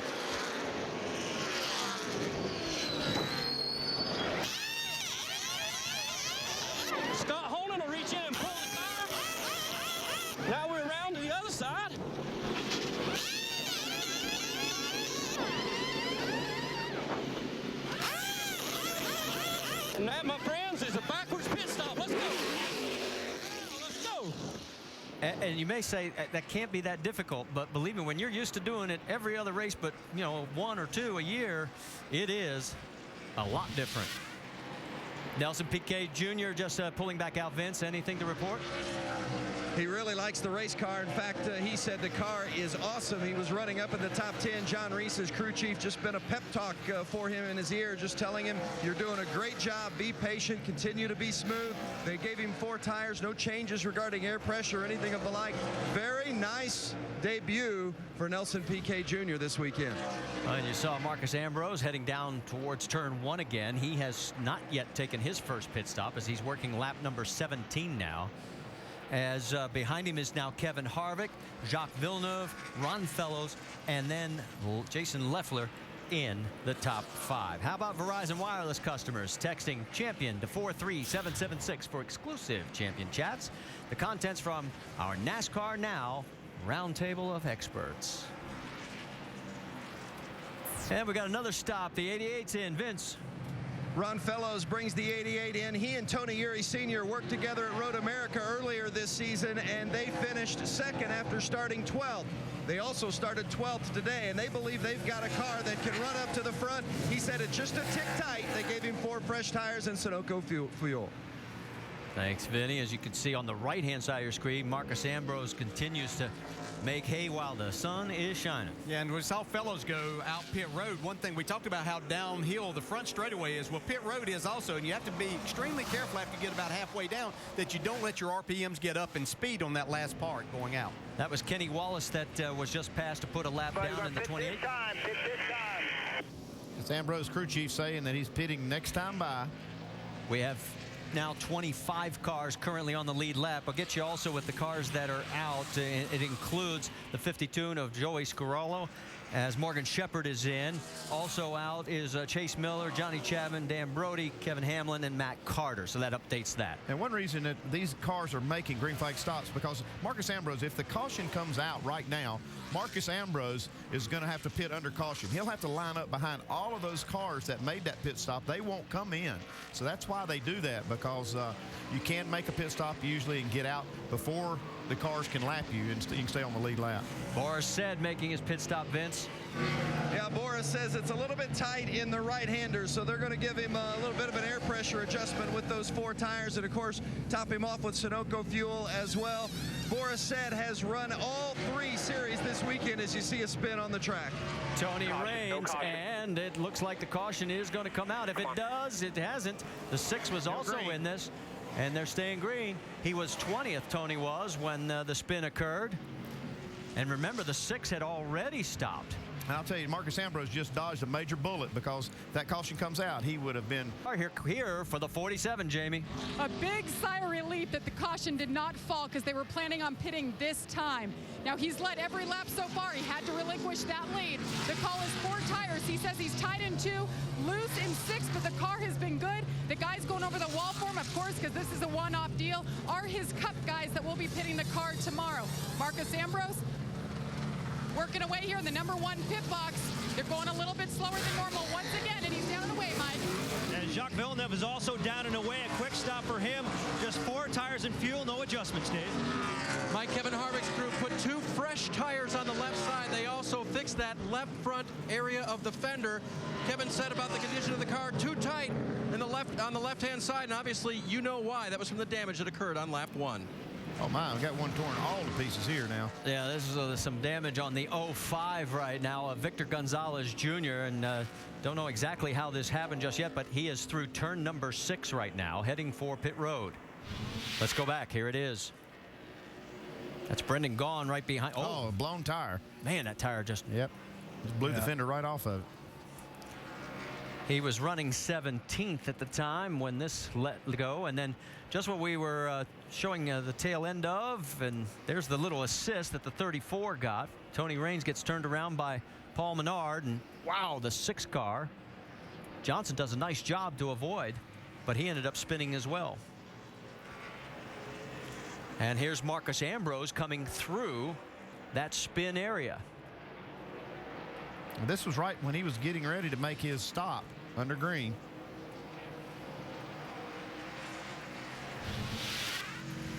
Meanwhile, Ryan Newman has come down pit lane as well. Let's send it to Dave Burns. And Marty, his last report was loose in the carousel turn, but also pressure's too low. So they'll go up all the way around. They'll want to change 4 for him to give him the air pressures he's looking for in that one car and fill it full of fuel. Ryan having a very solid day right now. 33 car of Kevin Harvick, too fast, exiting pit road. Harvick is going to be having a penalty, and here we go. Look at this side-by-side action. Jacques Villeneuve wants a piece of the 88, and he ain't going to get it. The Grand Fellows gets the better of that battle. So right now, those two going after each other, and that is 10th and 11th on the racetrack. The race leader is Joey Logano. After this cycle of pit stops, Ambrose is 2 seconds back, but that's going to be all for naught. We're going to tighten it up as it will be our first caution of the day as we're working lap number 20, and we have debris out on the racetrack.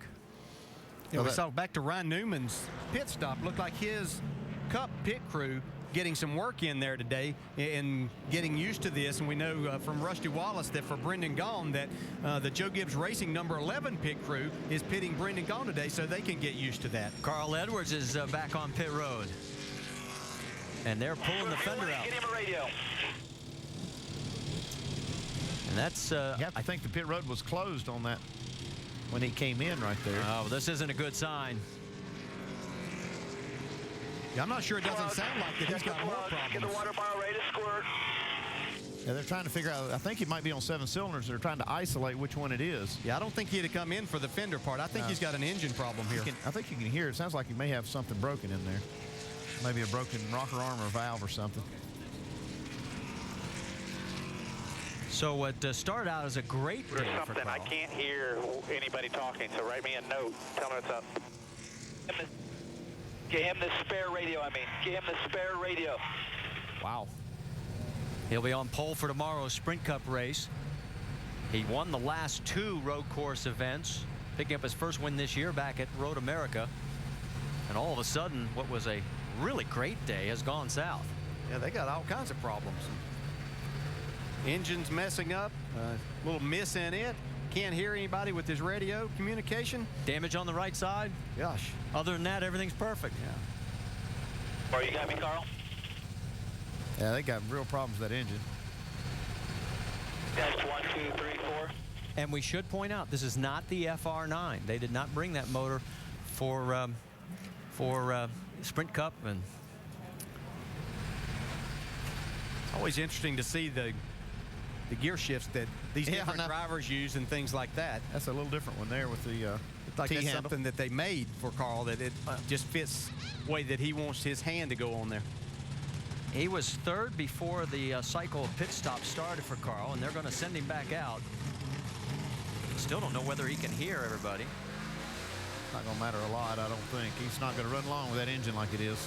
And we're being told Kevin Harvick will be sent to the rear of the longest line rather than having to do the pass-through, since we are now under caution. Stay with us.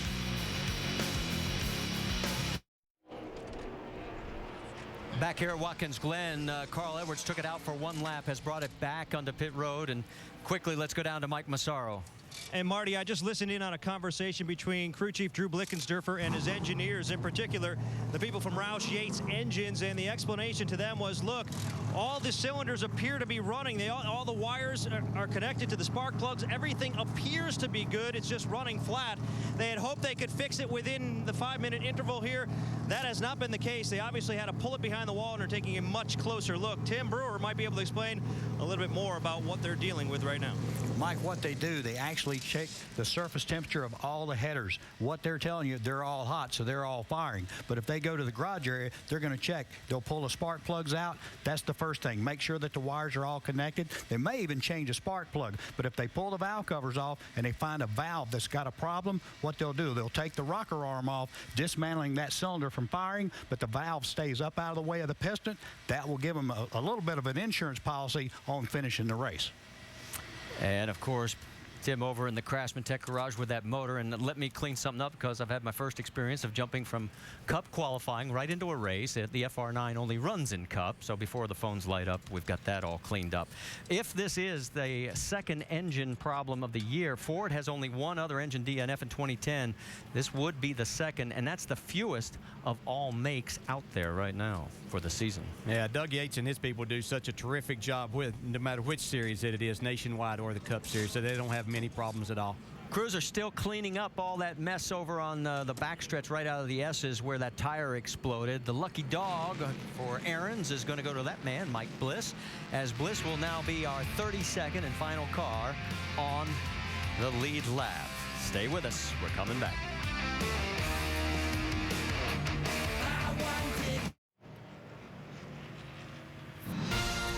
Round the bases with ESPN Sunday and Monday night for more Major League Baseball coverage. Sunday Night Baseball. It's Josh Beckett on the hill for the Red Sox against Alex Rodriguez and the Yankees at 8 Eastern time. Then on ESPN's Monday Night Baseball at 7 Eastern, it's the Cardinals and the Reds. Both games available on ESPN3.com. So you got your racing in upstate New York on Sunday afternoon and your baseball in the Bronx on Sunday night. That's a pretty good deal. That's a great day, I'll tell you what.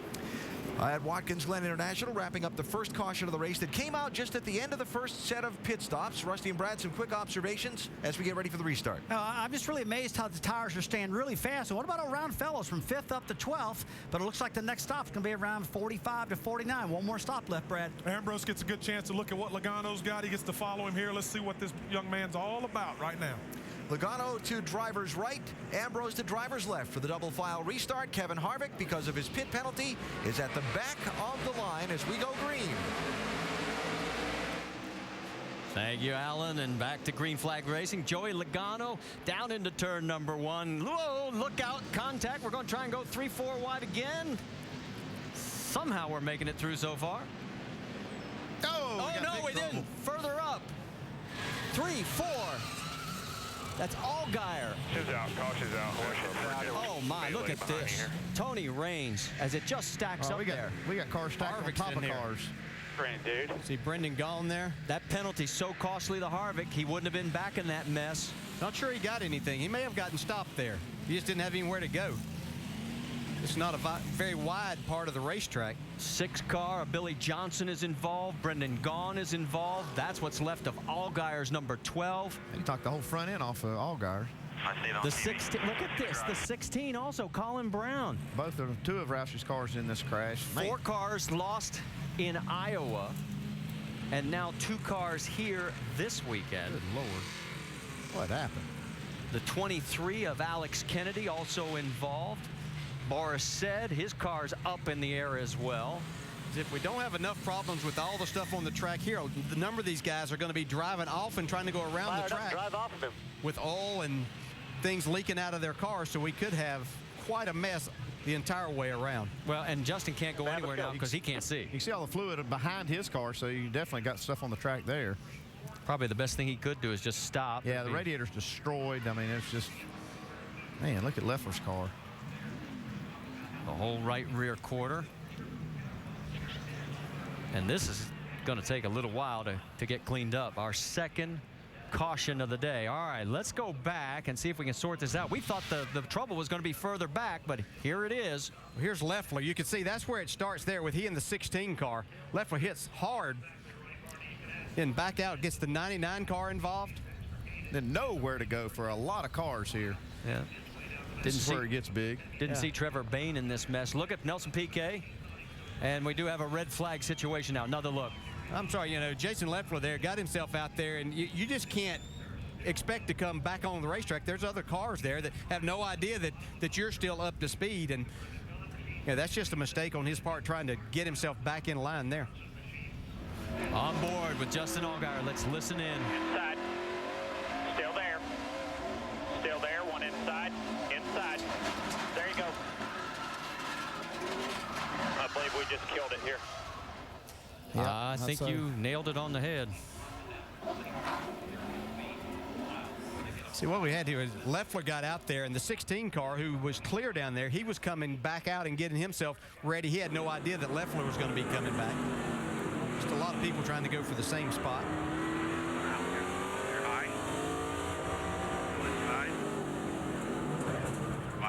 Roger, come here.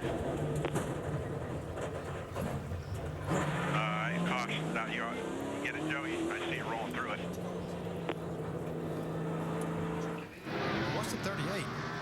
He has a hard hit.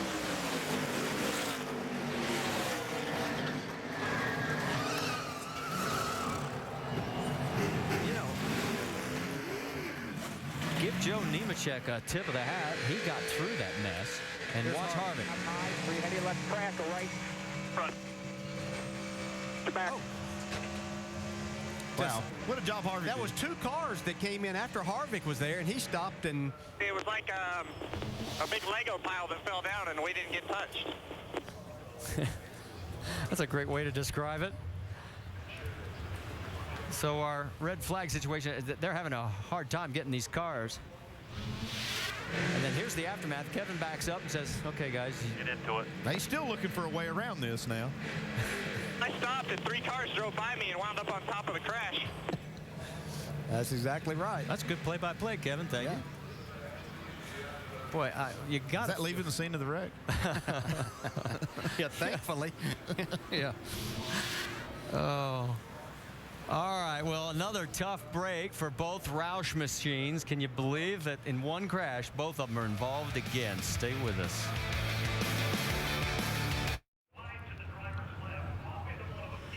We are under a red flag situation after 23 of 82 laps here at the Zippo 200 at the Glen after a 10-car pileup right at the beginning of the S's.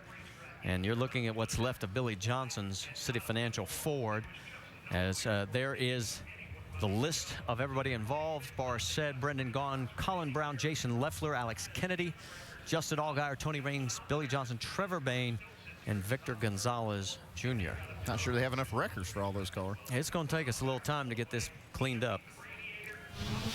All right, let's take another look from high above. We thought the problem was going to be about 12 rows back. Yeah, Jason Leffler there on the right side of your screen. He was running 7th right then going down into that corner, but he tries to get back in and clips the 16 car just in the left rear. And that creates a huge mess. And there's all the cars piling in after Harvick gets stopped. You can see the 6 actually dodge Kevin Harvick to then not be able to slow down. Watch this guy right here. This photographer says, whoa, I don't want to shot that close. Yeah, I think staying back behind that fence might be his better option from here on out. Well, we showed you how Joe Nemechek made a great set of moves to get through this unscathed. How about we go on board with Stephen Wallace? Now, Colin Brown's right in front of him, and here's Leffler. Dig hard, keep coming. Come on, 7 still right inside. there you can see Clear behind the Leffler. 7 if you need it quick. Stephen might have got a little right front damage on his Get car. behind you, big wreck behind you. Keep digging here, keep digging. Unfortunately, teammate Brendan Gaughan not as fortunate. He got jacked up along with Boris Said in this whole deal. And you can see that the cleanup continues down in turn 2 as they... And you can see that the guardrail on both sides, there's literally no place for you to go there if it happens in that area. No, starting from that point until you reach the back straightaway, that is very narrow area. And if something does happen, you just don't have any room to avoid. Cars are accelerating off of turn 1 downhill, so they're picking up speed rapidly. You can see by that crash just how fast they were going by that point. Well, and you can see that Brendan Gaughan is back under his own power as he is trying to work his way. Nothing's leaking. We need to open all the grill and all the brakes, okay, guys? All the grill and all the brakes. We're not going to have any top grill.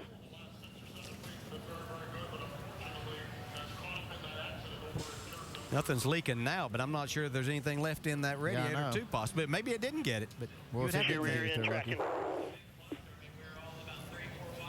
Just making sure NASCAR knows the official told me to skip the bus stop.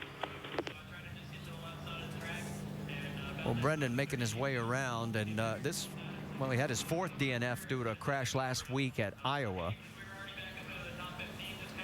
And while we're watching all the repairs going on, let's check in over at the Infield Care Center. Vince? With one of those Roush drivers, Billy Johnson, and well, what happened from your perspective? Well, I was in the back from a spin earlier on, and then we pitted again on that second time just to get fuel and tires to try to play the strategy off of the lemons that we got.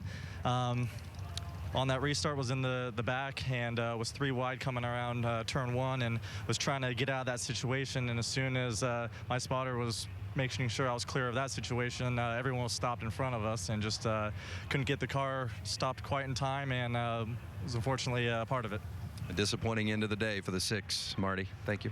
Disappointing day for a lot of guys. That's what's left of the City Financial Ford as one of the wreckers hauls it back up the hill towards the garage area. It's a tough break for Justin Allgaier. He's 4th in points, and the 99 car of Trevor Bain, he was also 8th in points, so it's kind of a big blow for those cars. Yeah, and I was really wanting to see how Billy Johnson was going to do in this City Financial Ford today. I mean, he's a great road racer, and see how he adapted to this style of racing. So, unfortunately, didn't get to see him as long as we wanted to. Well, remember also, 2nd place in the points, Carl Edwards is off as they are trying to make repairs on that car. Right now, it could be a huge day. There is Carl. He's watching everything on a monitor. He's 336 points behind as of right now. Brad Keselowski, who is running in 4th, could be a big day for him in his quest for this championship. Vince, let's send it your way again. Well, frustrating finish for Justin Allgaier coming into this 4th in points, and I know that the road racing isn't your strong point, but you felt like you guys were going to be able to make some headway today. What happened? Unfortunately, I don't know. You know, I just saw the 38 get out of shape up there going into or coming out of 1, and knew that it was probably going to end up being more than I wanted to see, but unfortunately came back across the racetrack and we were right there. It's just a shame for these Verizon Dodge guys because I feel like our pit strategy was right on par with where we needed to be at, and the car was running really well. So we'll just have to wait to see what we can get fixed and try to get back out there. There's 60 laps or so left to go, so hopefully we can make up some of the ground and not lose too many points to 3rd. We're going to take a look at it, what it looked like from your onboard, but from your perspective, anything at all that could have been done out there by anyone to avoid what happened today? Unfortunately, you know, somebody got out of shape, and right here, you know, he kind of comes back across the racetrack, and unfortunately, there's just nowhere to go, and it's so tight right there going into 2 that you just kind of at the mercy of everybody else, making sure that you know, nobody gets bottled up and blocks the racetrack, and unfortunately that's what happened, and we ended up paying the price for it. Staying out of everybody else's mess, half the battle here at Watkins Glen so far today, guys. And the road courses have been tough on Justin Allgaier. He finished 35th back at Road America, a total of 20 laps down. And he had completed every lap prior to that, entering that event. Stay with us. Coming back.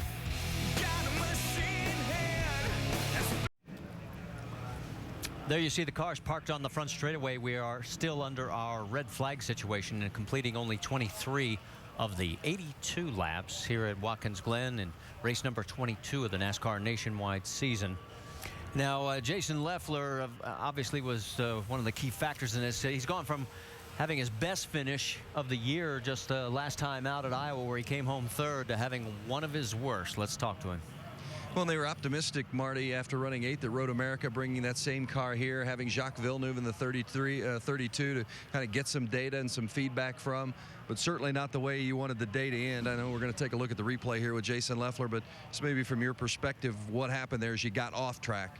Well, I'll take the blame because I got wide, but you got to let somebody back on the racetrack. You know, I was trying to ease. I didn't even make it back on the racetrack. I was trying to ease back over and got hit in the right front. So, you know, it's give and take, especially this early in the race. And if you don't give, you cause a multi-car wreck like that, and that's what happened. I mean, been in a lot of wrecks of the 16 this year. Not, you know, it seems like I've been involved in a lot of his wrecks. So, like I said, I'll take the blame because I was off the track, but you got to let somebody back in, you know, and wiped out a lot of cars. So I feel bad for everybody at the Great Clips, everybody at Braun, and then all those other race cars that were innocent bystanders. You know, it's early in the race to get wiped out like that.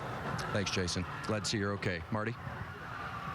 Well, anybody want to comment on that? Well, I mean, he's right. You do need a break, but he's the one that clipped the car in the rear, so he should have been easing out of the throttle a little bit more to find himself a spot. As he said, and he took the blame, but you know, it's racing and things are going to happen. Sometimes you misjudge, and I know it wasn't something that Jason meant to do, certainly, but did create a big accident. So if I can paraphrase, you're probably like on the freeway, you're trying to merge, and you don't pull out in front of that big 18-wheeler that's barreling down on you at 65. There's a lot of cars racing side by side there, too, and I don't think Colin Brown could do anything about even trying to give some more room right there because he was busy. Well, you can see the red flag situation is now into the 16th minute. Stay with us. We've still got a lot more racing coming from the Glen. Still under the red flag at Watkins Glen as the race stopped after a big track blocking crash exiting turn 1. Remind you, tomorrow morning, get ready for the Sprint Cup race with NASCAR Now, presented by 5 Hour Energy, ESPN2, 9 a.m. Eastern, and a wrap-up of the race, 11 p.m. Eastern, NASCAR Now on ESPN2. The race itself is presented by GoDaddy.com on ESPN. Tomorrow at 1 Eastern, we start at noon Eastern with NASCAR Countdown. And then for this nationwide series, once we've finished business today, it's on to the Carfax 250 at Michigan next Saturday, 1 Eastern ESPN. Beginning with NASCAR Countdown, the next race for the next generation NASCAR Nationwide Series car. That race next Saturday at Michigan. So you see the field of cars still running in the race, stopped along the front straightaway, while the cleanup continues from turn 1 up toward the S's with all kinds of liquid metal bits dropped from race cars, and the cleanup crews with a whole lot of work to do out there in the corner. And back inside the pit studio with Rusty and Brad, impressions on what you've seen so far? It's been a real mess. There's no doubt about that. I mean, the track keeps getting blocked, Alan. You were talking offline a little bit about the big crash with Sam Hornish last year when the track got blocked. We saw the same thing off at turn 7 now last year or a couple years ago getting blocked. Now turn 1. They all fly down to the turn 1. They get 2 and 3 wide on these restarts, and you saw what just happened with Jason Leffler. It's very, very unfortunate. But the one thing I did see was an excellent piece of driving out of Kevin Harvick. He's a veteran. He saw it. He got to the extreme right side, got stopped. And, Brad, when those guys come piling in around him, that was pretty surprising. They come barreling in there. Talking about track blocking wrecks, let's go back and look at a few of them here. It's kind of become a pattern we've seen here at Watkins Glen. This is off the last corner in the Sprint Cup race in 2008. Oh, man, I'll tell you what, that was a hard lick, and you see Bobby Labonte come in there and just get wiped out. Sam Hornish, boom, into the barrels there. Then this was last year in the Sprint Cup race off of turn number 5. It was that same guy, Sam Hornish, and that was a heck of a lick. You see Jeff Gordon head on. Jeff Burton slams into the wall. Big time wreck. Same spot on the track, last year's Nationwide Series practice. Oh! Jason Leffler with a huge crash. Well, I'll tell you, when you hit hard, you hit here, you hit extremely hard just because you're sliding so on a flat track. And then look at those guardrails funneling down. You don't expect to be a big wreck like that at the exit of the corner, right? No, They got through the braking zone. Everything should be fine. You really don't. You don't expect it, but man, look what just happened. And, you know, talking about Jason Leffler a little while ago, there's nothing he could have done any different. Yeah, he did get off course, but he's got to get back on course. And let's take a look at Harvick. Talking about really doing a great job. Okay, he looks up there. Bam, the problem starts happening. He sees it, gets on a brake, gets to the inside, gets his baby stopped, gets all the way Ken. And he's like, what's going on? I'm stopped. Nobody can see anything. Yeah. Good job out of Kevin Harvick. Somebody else that did a nice job of getting through. Yeah, Steven's sitting here riding, getting ready to pick him a spot out. He sees Leffler go high. He wonders if he's going to make it back. He clips the 16-car Chaos. Steven does a good job of keeping it high. His spotter's giving him good information, and he weaves through it, just barely bumping into Fitzpatrick. Here's another guy. Watch Joe Nemechek. He got through this somehow, some way. This is called the luck method. That's the luck of the draw. He's hunting around through there. You see the 38 coming back across the racetrack. 23 cuts across. He bumps it. Joe gets it whoa up, and then he tiptoes on through. That's some sharp driving, but that's some luck, too. Great job there by Joe Nemechek. His car sitting on the pit lane now, waiting for the red flag to be withdrawn so they can replace those flat tires and bent wheels and all the rest that we caught there. Joe's taking a nap. And what he's actually thinking is, how did I get through that? Now, behind the wall, Carl Edwards' car sits. Now, where is Carl? He's back in 36th position, and he is 3 laps down to the race leaders. And, Mike, you'd think they'd be working on this car, but, of course, they can't. Of course not. It's a red flag, but at the very least, they can think about what they want to do and diagnose the problem. Carl, what have they told you about what's going on underneath the hood? Well, we've lost part of the valve train, one of the cylinders, so we're going to isolate that valve and ground the spark plug wire, and hopefully the engine will run on 7 cylinders. You know, I'm sitting here and I thought I was having a pretty bad day until I saw that wreck, and we still got a straight race car. We still got a lot of laps left, and if this car this Fastenal Copart Fusion can go out there and run and you know, make all the laps, you know, there's a lot that can happen. You know, that wreck was pretty wild, and guys can miss shifts. Anything can happen. We could still gain some points, so we just got to keep digging here. It seems like just before that caution flag came out, the window net was up. It seemed like you guys were ready to roll out on the racetrack. Are you ready to get back out there once this red turns to yellow? Yeah, they say they just got to tidy up a couple things and get back out there. But I just hope this thing will last. I hope that we caught it early enough. I pulled in as soon as I could, and hopefully this Ford will last. I think there's still a possibility we can make up some points. All right. If there is a silver lining, guys, it's the fact he was in here when that wreck happened. He actually picked up some positions and avoided what could have been a bigger mess. Yeah, as Carl said, his car is straight in one piece at this point. And Carl saying just what Tim Brewer told us in the Craftsman Tech Garage of what they're doing under the hood of that car to try and make it last until the end. There's a lot of moving parts in an engine, and Brewer nailed it. He was right on with what happened to that engine. They're isolating that cylinder so that thing will stay running. By the way, just so you don't think that the big wreck is isolated to Daytona, Talladega, or Watkins Glen, the longest red flag of 2010 in the NASCAR Nationwide Series was 31 minutes and 31 seconds and involved 9 cars at Road America on the road course. We're 24 minutes and counting into this red flag, and 10 cars were in this big wreck that happened at the exit of Turn 1, and we're under the red flag still at the Glen.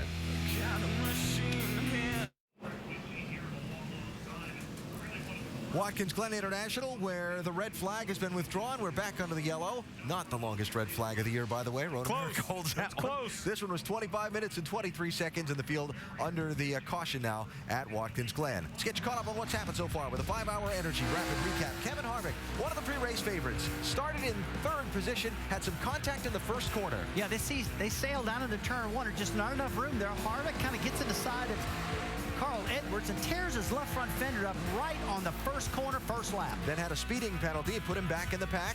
Carl Edwards has had his own issues. Carl's had a problem. Looks like he's broke a valve, so they're going to be down on power. They're trying to get that thing re-fired and fired up to get back out on the racetrack, make some laps, and hopefully pick up some points if it doesn't blow up. Yeah, now hoping to let an already sizable deficit grow even larger to Brad Keselowski, who's still on the racetrack. Now, the big one. On a restart, off of turn number 1, 10 cars in a track-blocking mayhem melee. And it is a melee, too. They are blocked up, and nobody can see anything. They can't stop except for this guy right here. Kevin Harvick does a great job avoiding the big one, but they piled up 10 cars going into the S's. Mayhem melee, it's a mess. That's what it is. I love the sound effects there, Brad. Carl Edwards has fired up and gone back out on the racetrack. You heard him say in Mike's interview a minute ago that he was almost ready to go. And the final story in our race recap is this. In the exchange of green flag pit stops, Joey Logano got by Marcus Ambrose. Ambrose led the first 18 laps of the race. Ambrose pitted, Logano pitted. When the exchange was over, it was Logano out in front. Now, we've only run like 2 laps of green since that exchange of pit stops, but still, the pit crews with one more stop ahead. We'll have to see. Yeah, and we talked about Logano, how new he is to this for us for doing the road course stuff. It's going to be interesting to watch and see how he holds up with Ambrose on his tail as we got Jacques Villeneuve coming to pit road. Mike, you got more for us down there? Yeah, big man. As we said earlier, Villeneuve has been experiencing some brake problems. They're going to adjust the brake ducting a little bit. They're also going to make an air pressure adjustment for tires and fuel. They came down pit road trying to alter their strategy, trying to pull something off today, Dave. Mike, Kevin Harvick, after his remarkable save, wanted to make sure that there was nothing wrong with the tires. He didn't run through any debris or anything like that, so they are going to change they're not going to change the chassis at all. They're going to fill him up with Sunoco fuel and send him on his way. They are going to check that left rear fender area, and if there's nothing really wrong with it, the quarter panel, they'll just move on, which it appears they have. Kevin Harvick with a chance to win today with a very fast race car. Now he's got fuel and tires to the end. All right, so 5th place, Villeneuve being the only one of the front runners to pit, and it shuffles up the backside of the top 10 here as we get ready for the restart. Joey Logano leading. Marcus Ambrose is 2nd, Kyle Busch 3rd, Brad Keselowski 4th, Ron Fellows is up to 5th. We've still got about 2/3 of this race to go. Who knows what's going to happen in the rest of this one? Don't go away. Lots of action still to come.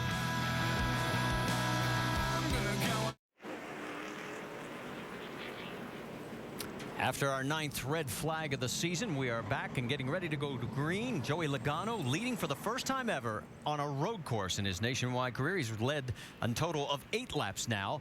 And before that, 1,240, all of them on the oval. Green flag flies. Logano on the inside and 3 wide. Look at Kyle Busch. trying to fight his way through. Side by side with the 47. Here's Keselowski on the outside as well as Ron Fellows. This is where we had a big mess last time. Everybody, cooler heads prevail. Yeah, but Ambrose tried to jump in there and block Kyle Busch. Kyle wasn't having any of that and takes that second spot away. So Marcus is back to third. The 88 of Ron Fellows now fourth.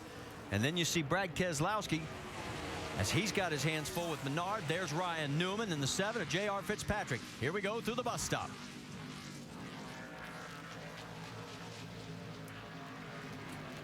The Joe Gibbs Racing teammates running 1-2. Points leader Brad Keselowski could really pick up a bunch, over 100 over second place right now as it stands, with Carl Edwards having his problems. Yeah, Kyle Busch is racy here today, though. Fast race car. He's been aggressive in a lot of corners. He was real racy with Jacques Villeneuve early. Made a bold move to get by him right here in this corner. And he's going to make the move.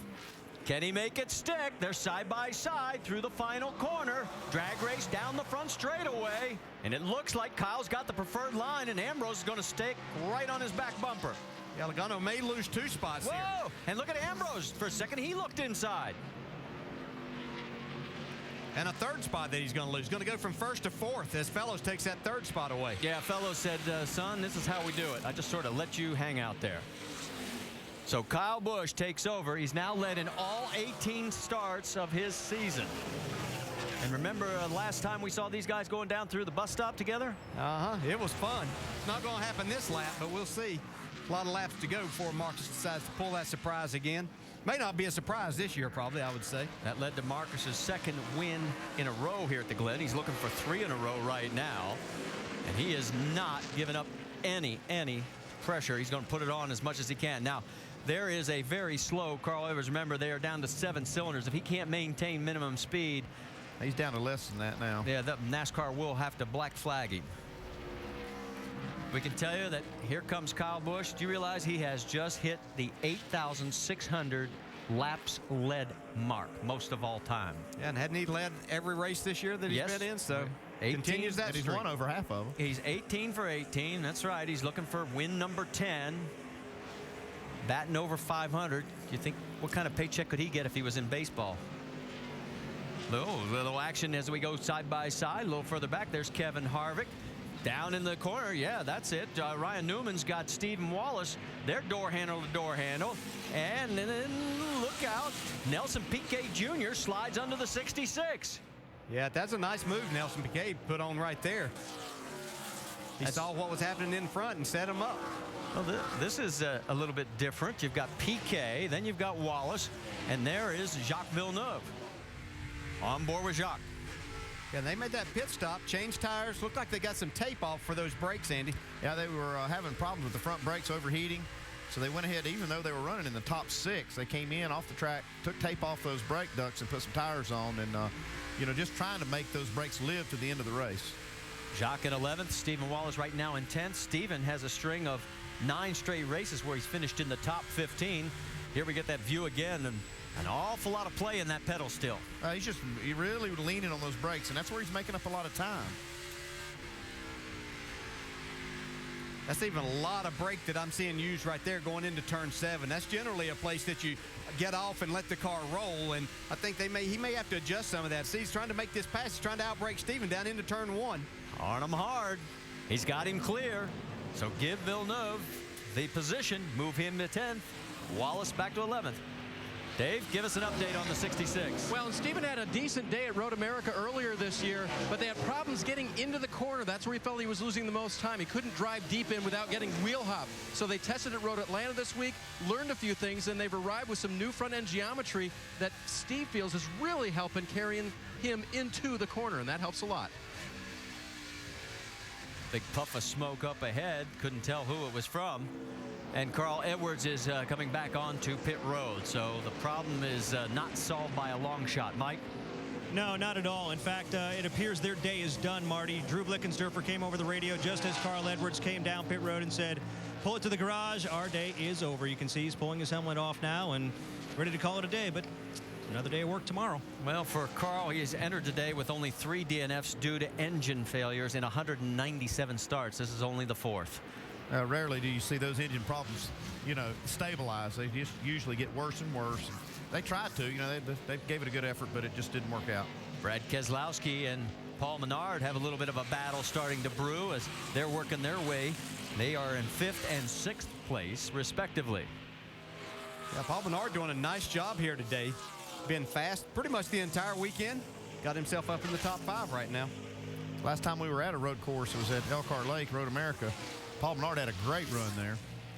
Let's go back up front because the battle for the lead is still that close. And Ambrose all over the back bumper of Kyle Busch. He is so good through that bus stop section. He just makes up a lot of time there. He is going to worry him to death if he doesn't get by him. Good clean racing, though. You heard him feather the throttle. He could have just as easily gotten up into him there. Takes a peek to the inside, says, no, can't get it done there. Yeah, if that had been lap 81, it might have been a different story. But at lap 30, he gave him the benefit. It's like Kyle Busch's car really good through the left-hander and off this final turn to the start-finish line. And that really does help because he can carry that momentum to turn 1 and not get out, out-braked into that corner. Well, we were talking about how they gave him some room. Let's go back to last year because remember we talked about going down into the bus stop. This is what it was all about. Boy, Kyle was not expecting it. Yeah, we talked about earlier drivers getting outside of that mirror. Marcus waited a long time and then just dove out there, and Kyle had no chance to even try to make a block or anything. And all of a sudden, though, here comes Kyle. He's opened up a little bit of ground, about 0.4 of a second, heading through the bus stop. Yeah, Marcus could have, as we see side-by-side racing here with Keselowski trying to take that 5th spot away from Paul Menard's not able to make the move now. I was going to say Marcus might have been getting his car a little bit hot right up there on the back bumper. They had some heating issues yesterday with their car. Yeah, they did. They came in and worked on it after just a few laps on the track. You wouldn't expect it to get hot in just a few laps, but it did, and they had to work on it. Just wonder if they've got it all solved. Brad Keselowski trying to find a spot where he can get around Paul Menard. It looks like he's got the faster car at this moment. That's what's so great about road racing. You might have that faster car, but it may take you 20 laps, or you may not ever get around that guy. But here's a move by Keselowski. Good setup. I don't know if it's going to pay off. Looks like it is. Well, he's got the preferred inside line as they head down towards turn number 1. They're side by side, and Menard says, okay, yep, you got me. Yeah, just don't overdrive it if you're Brad Keselowski and give him that shot to come back to the inside. Yeah, almost. He opened the door just for a second, but Menard was not close enough, and now they'll head up through the S's. Real nice job by Keselowski setting him up for that. Let's pick it up as we go a little bit further back. That's Ryan Newman in the 1 with Nelson Piquet Jr., Jacques Villeneuve, all there running nose to tail pretty much with Kevin Harvick, the 4th car in screen. Yeah, all of a sudden Harvick showed back up in that 11th spot after being back at the tail end of the pack after the end of that first caution because he had sped on pit road then. So avoiding a lot of accidents, making good pit strategy here though. See the 27. Make one mistake and you lose 2 spots. And let's get an update on the 27, Vince. Well, one of the things they were fearful of as he reported that the car was too tight was just don't overdrive it. So Nelson Piquet Jr., it's his debut here in the NASCAR Nationwide Series, so he's not as familiar with this car as maybe a lot of other drivers would be in what they can do to make the car handle better. But Piquet says, I feel like I'm pretty quick, but we're just too tight in certain areas of the track. Otherwise, the car has been pretty good. They continue to encourage him. Of course, the son of the 3-time world driving champion, Nelson Piquet, his first time in the NASCAR Nationwide Series, and had been running top 10 until getting off track there. And entering today, 29 drivers had made their Nationwide Series debut here at the Glen. Only one has ever finished in the top 10 back in 2001, Robbie Gordon. Back to battle up front, Kyle Busch. Kyle has finished second to Ambrose in the last 2 Nationwide Series races here at the Glen. And so this is a little unfinished business for Kyle, and he is up front right now. He is our 3rd different leader. Ambrose has led the most laps with 18, Logano with 8. Kyle Busch has 7 and counting as we're getting closer to the halfway mark.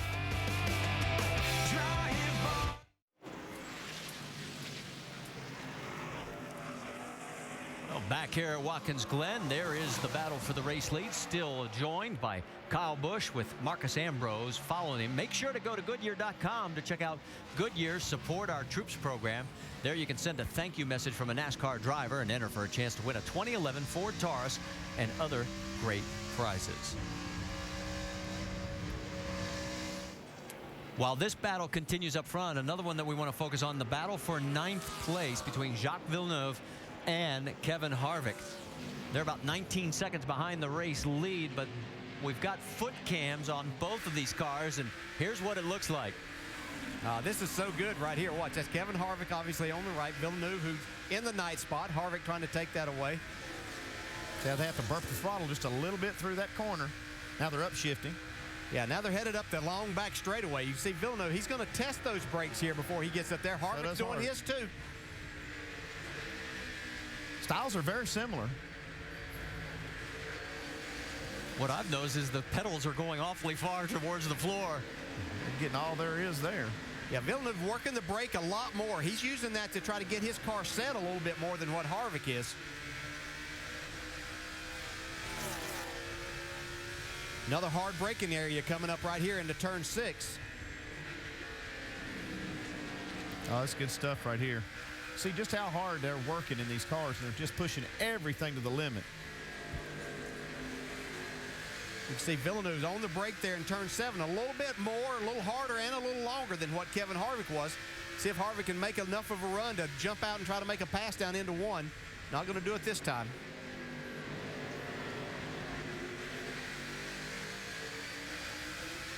While we're watching this, the battle up front is still the same. Kyle Busch in front of Marcus Ambrose. Let's go back and check in with the race leaders. As that battle continues, here's what it looks like. This is exactly where we left them last time. We've got 2 great battles inside the top 10, and this is for the race lead. We're not even halfway yet. I don't know how hard I would push my car at this point if I was Ambrose. Just got word that the 60 is officially out of this race, so Carl Edwards is done. The best he can do is 31st. That'll put him at least 300 points behind, and maybe more. Yeah, Kyle does a nice job, as you were pointing out there, Andy, getting off of that last corner, turn 7, to where he can't get a run, or where Ambrose can't get a run on him. Jamie? And Kyle Busch's only complaint for the last 20 laps, he's all over me, guys. He's watching his rearview mirror. Remember, Jacques said you're not supposed to use that thing, but he is keeping an eye on the guy right behind him, Marcos Ambrose. Meanwhile, Marcos says his car is just a little bit tight. That's been the only issue. He has not complained about heating, though, guys. This was the problem yesterday. They swapped out the radiator. That doesn't seem to be a problem. You see the 33 and the 32 side by side, but up front, guys, the great news is they're all about the race win. Don't have to worry about points. I have a feeling this is going to go down to the wire. Marty? This is some great action at 2 different ends of the track, and as those two, Harvick has sort of backed off a little bit, but let's go back up front because, again, Ambrose is all over the back bumper of the 18. Yeah, really interesting to watch where Kyle Busch seems to be a little bit better than what Ambrose is, and then Ambrose can come back through the bus stop in those areas to really put some pressure. It looks like this corner right here, this is where Kyle Busch is strong.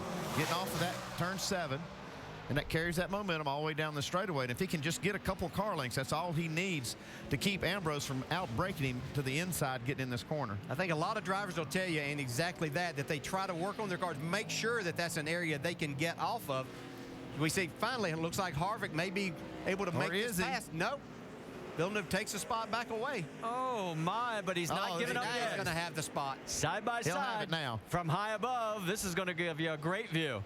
And that's Nelson Piquet Jr. right behind as he's taking a look. And Harvick is going to finally get the position. So move Harvick up to 8th. Now, remember, he restarted on lap number 23 in the 28th position. Here we are on lap 40, and he's back up to 8th.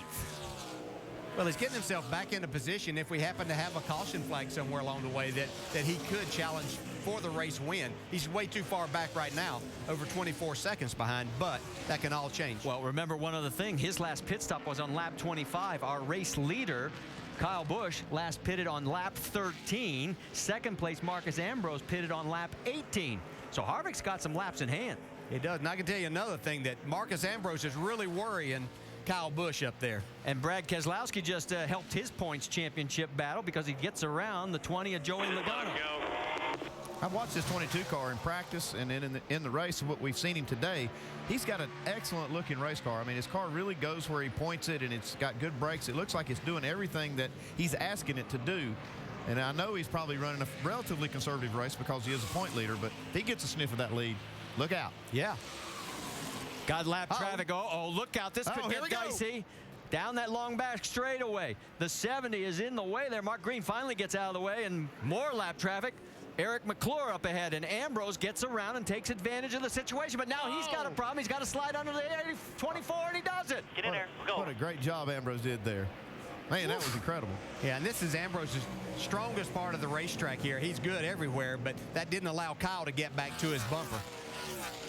So that's going to be our third different lead change between the same three guys. Ambrose, Kyle Busch, and Joey Logano. Kyle says, I've seen enough of this act over the last 2 years. Let's go back and take another look at all this. Take us through it, guys. Looked like Kyle Busch just got a little wide. He couldn't really help it. I mean, he was carrying so much speed there. Yeah, and that's exactly right. He was just trying to let his car go where it was carrying the speed, but unfortunately that got him blocked in. And then watch what happens with Eric McClure in the 24. And Ambrose just forces the issue. He doesn't give the 24 any opportunity to go anywhere other than to the outside of the racetrack. He says, I'm going inside right now. And so now you see the gap as Marcus Ambrose opens up a bit of ground. And all of a sudden, let's check back in on Kevin Harvick's battle to get back towards the front. He is duking it out with Ryan Newman. That is for 8th on the track. Well, Harvick has a really good race car. I don't know until we see him up there with the 47, the 18, if he's in that category, but he certainly has a really good car, good enough to be in the top 5. He's had to use a lot of that car, though, to get back to where he is. I mean, when you have that kind of penalty and come back up through the pack, it does make you use a lot of car. You saw with those foot shots and those foot cams how much of the brakes he was having to use trying to make these passes and get in position. On board again with Kevin Harvick. That battle sort of settled down for a moment, and so has the battle up front. Marcus Ambrose out in front now by almost 3/4 of a second as he's pulling away a little bit from Kyle Busch.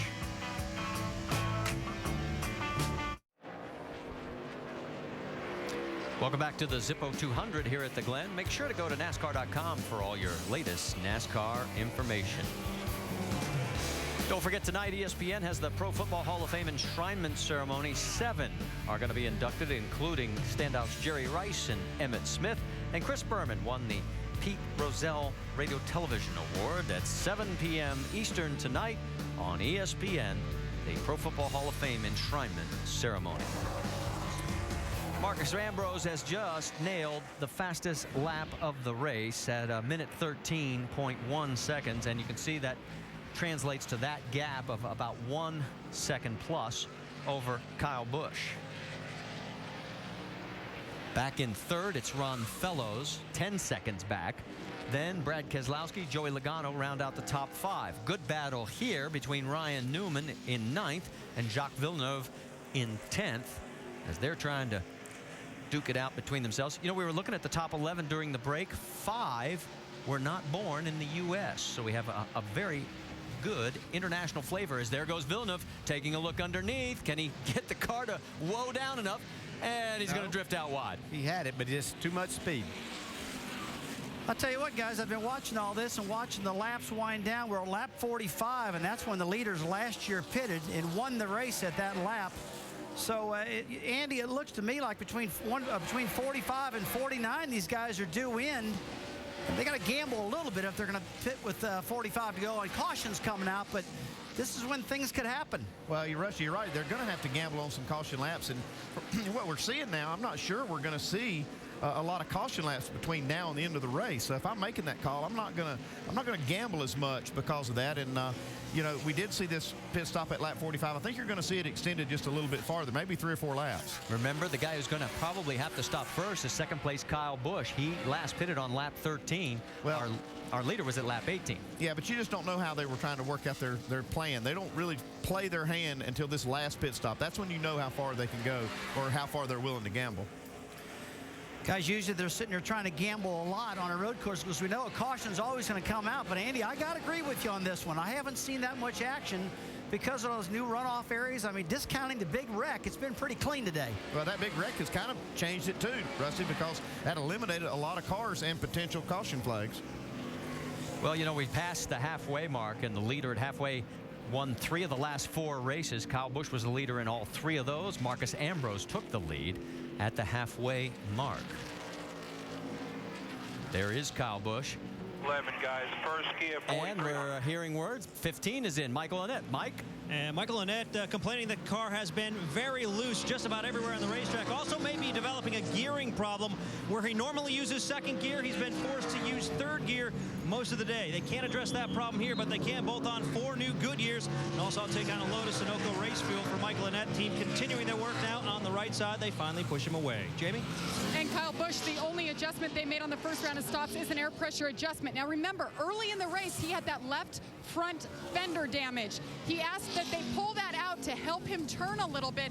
They're going to tug on that, put 4 tires on, fill it up with Sunoco fuel, and the call was to put another air pressure adjustment in there because it helped. You see, they almost lost the tire over the line and quickly got it back in time for Kyle Busch as the clock continues to tick away, guys, longer than normal. 17.7, long stop for Kyle Busch. And the 20 is on his way, guys.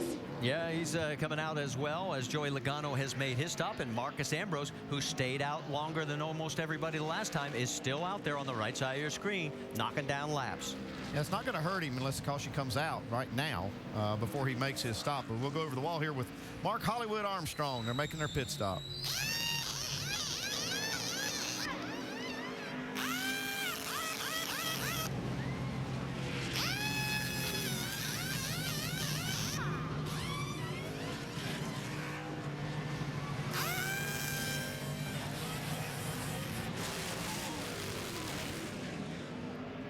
You saw while the pit stop was going on, we also had the car go off course down in turn number 1. Vince, let's get an update. Well, Ron Fellows has been running top 5 all day long. He's a 3-time winner here at Watkins Glen. Says the car's a little bit tight. 4 tires and Sunoco fuel are going to go up 1 round on the track bar as well.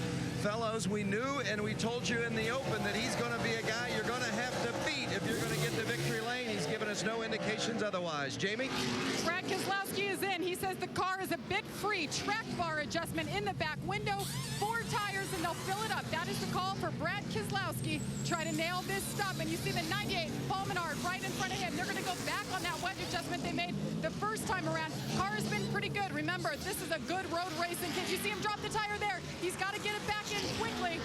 They continue to work on Paul Menard. They're hoping for another top 10 finish. Car has been good. Same car he ran top 5 with here last year. They cleaned the grill quickly. Paul Menard is down and away. Oh, and if you're a Ron Fellows fan, I got bad news for you. He has just gotten tagged for speeding as he exited pit road. Now, we mentioned the fact that we just saw the tail end of a couple cars going off course while we were watching the round of pit stops. There's Marcus Ambrose. He's yet to pit, and here's what we saw. I believe it's a 23 car. That's Alex Kennedy. See, a little too much speed down into turn 1 to make that corner. And then at another section of the track, coming out of 5, Eric McClure decided to do the do-si-do, and luckily he didn't hit anything. He was able to get it refired and get back underway.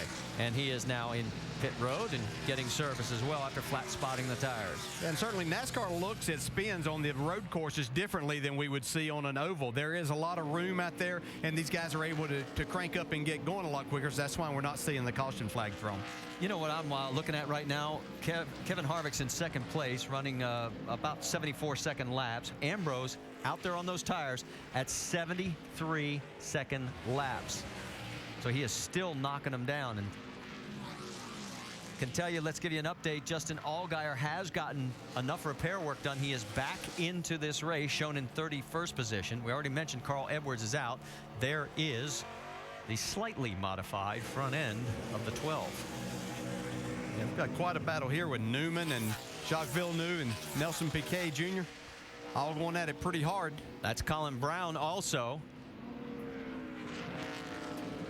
Did Newman point to the inside, sort of give him the looks signal? like he's ready. He may be coming to pit road. He was trying to give those guys an opportunity to go. And that's exactly what he was doing. So Jacques Villeneuve will get the spot a little easier than having to pass him for it.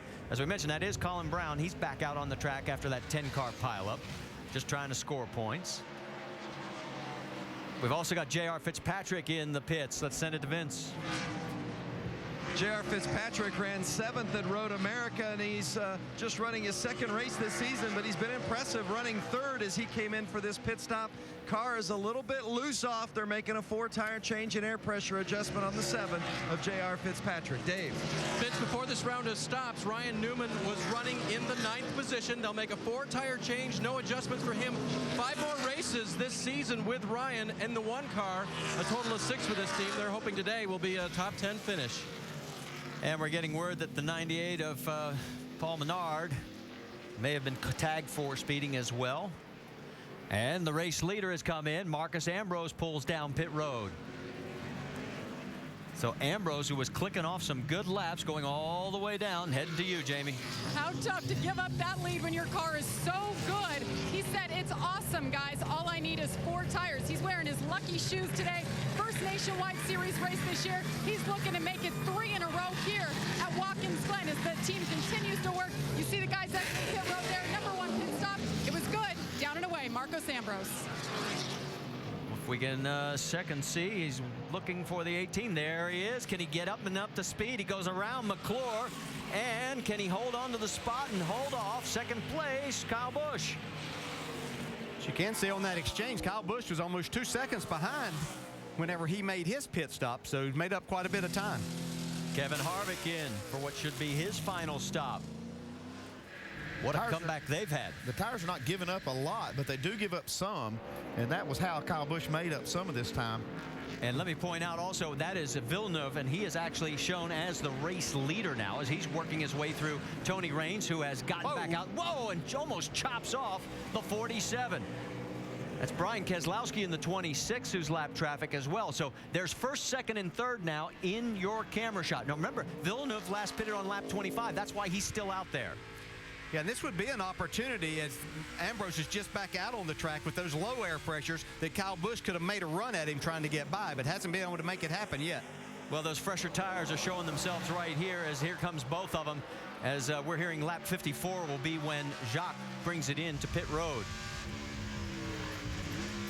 And all of a sudden, we've got a caution flag out here at Watkins Glen. And that will be a tough break for Villeneuve. Yeah, it should have been getting into pit road soon. We saw a car really smoking between turns 6 and 7. So I'm sure that's what this caution's about. Let's go back and see if we can pick up exactly what we were talking about. Well, this is back up at 5 coming out of there. That's Justin Allgaier. And as he went on around, we saw these guys up in front. They were battling, but he's putting down some things. Looks like he might have a tire down also. Oh, my. It's a mess. Luckily, it's off the race line, but that is in a section where you still don't want to have anybody getting into it because it's just going to all skate. You're getting ready to see why you don't want to be on the track when the caution comes out without having made your stop, because you see that Villeneuve running 2nd. You'll see where he restarts this race. And even if he decides to stay out, maybe make a pit stop under green, he's just going to lose all that time. But you know, this is a bad break for Villeneuve. Yeah, and it'd be no sense in staying out there now. I mean, they're close to their win and they need to go on and get on pit road. But you're right, Andy, he's going to start back pretty far unless he can get some of those other guys that are back there to possibly pit to make some adjustments on their cars. So it is Ambrose, Villeneuve, Kyle Busch, Brad Keselowski, and Joey Logano, your top 5. And Michael McDowell is shown in 6th. But McDowell is just like Villeneuve. He stopped back on lap 25. He's going to have to give up all that track position as well. Yeah, when all this shakes out, it's going to look like that Kevin Harvick's going to be up there probably in about the 5th spot. So that's going to give him an opportunity to kind of show what kind of car he does have. And remember, at one point, he was, what, 23rd, I believe. 28th after the lap 23. Well, and our Aaron's Lucky Dog is going to go to the number 15 of Michael Annette. Michael currently in the 21st position. So he will end up getting back on to the lead lap. Let's also update you. Morgan Shepherd's now listed out of the race. Brendan Gaughan came back out, took it back off. Tony Raines came back out. He's 21 laps down. Trevor Bayne is 22 laps down and running. Edwards and Allgaier is now pulled off. Leffler, Johnson, Gonzalez, Scarallo, Miller, Chapman, Brody, Hamlin, Carter, all of those cars are out for one reason or another here at the Glen.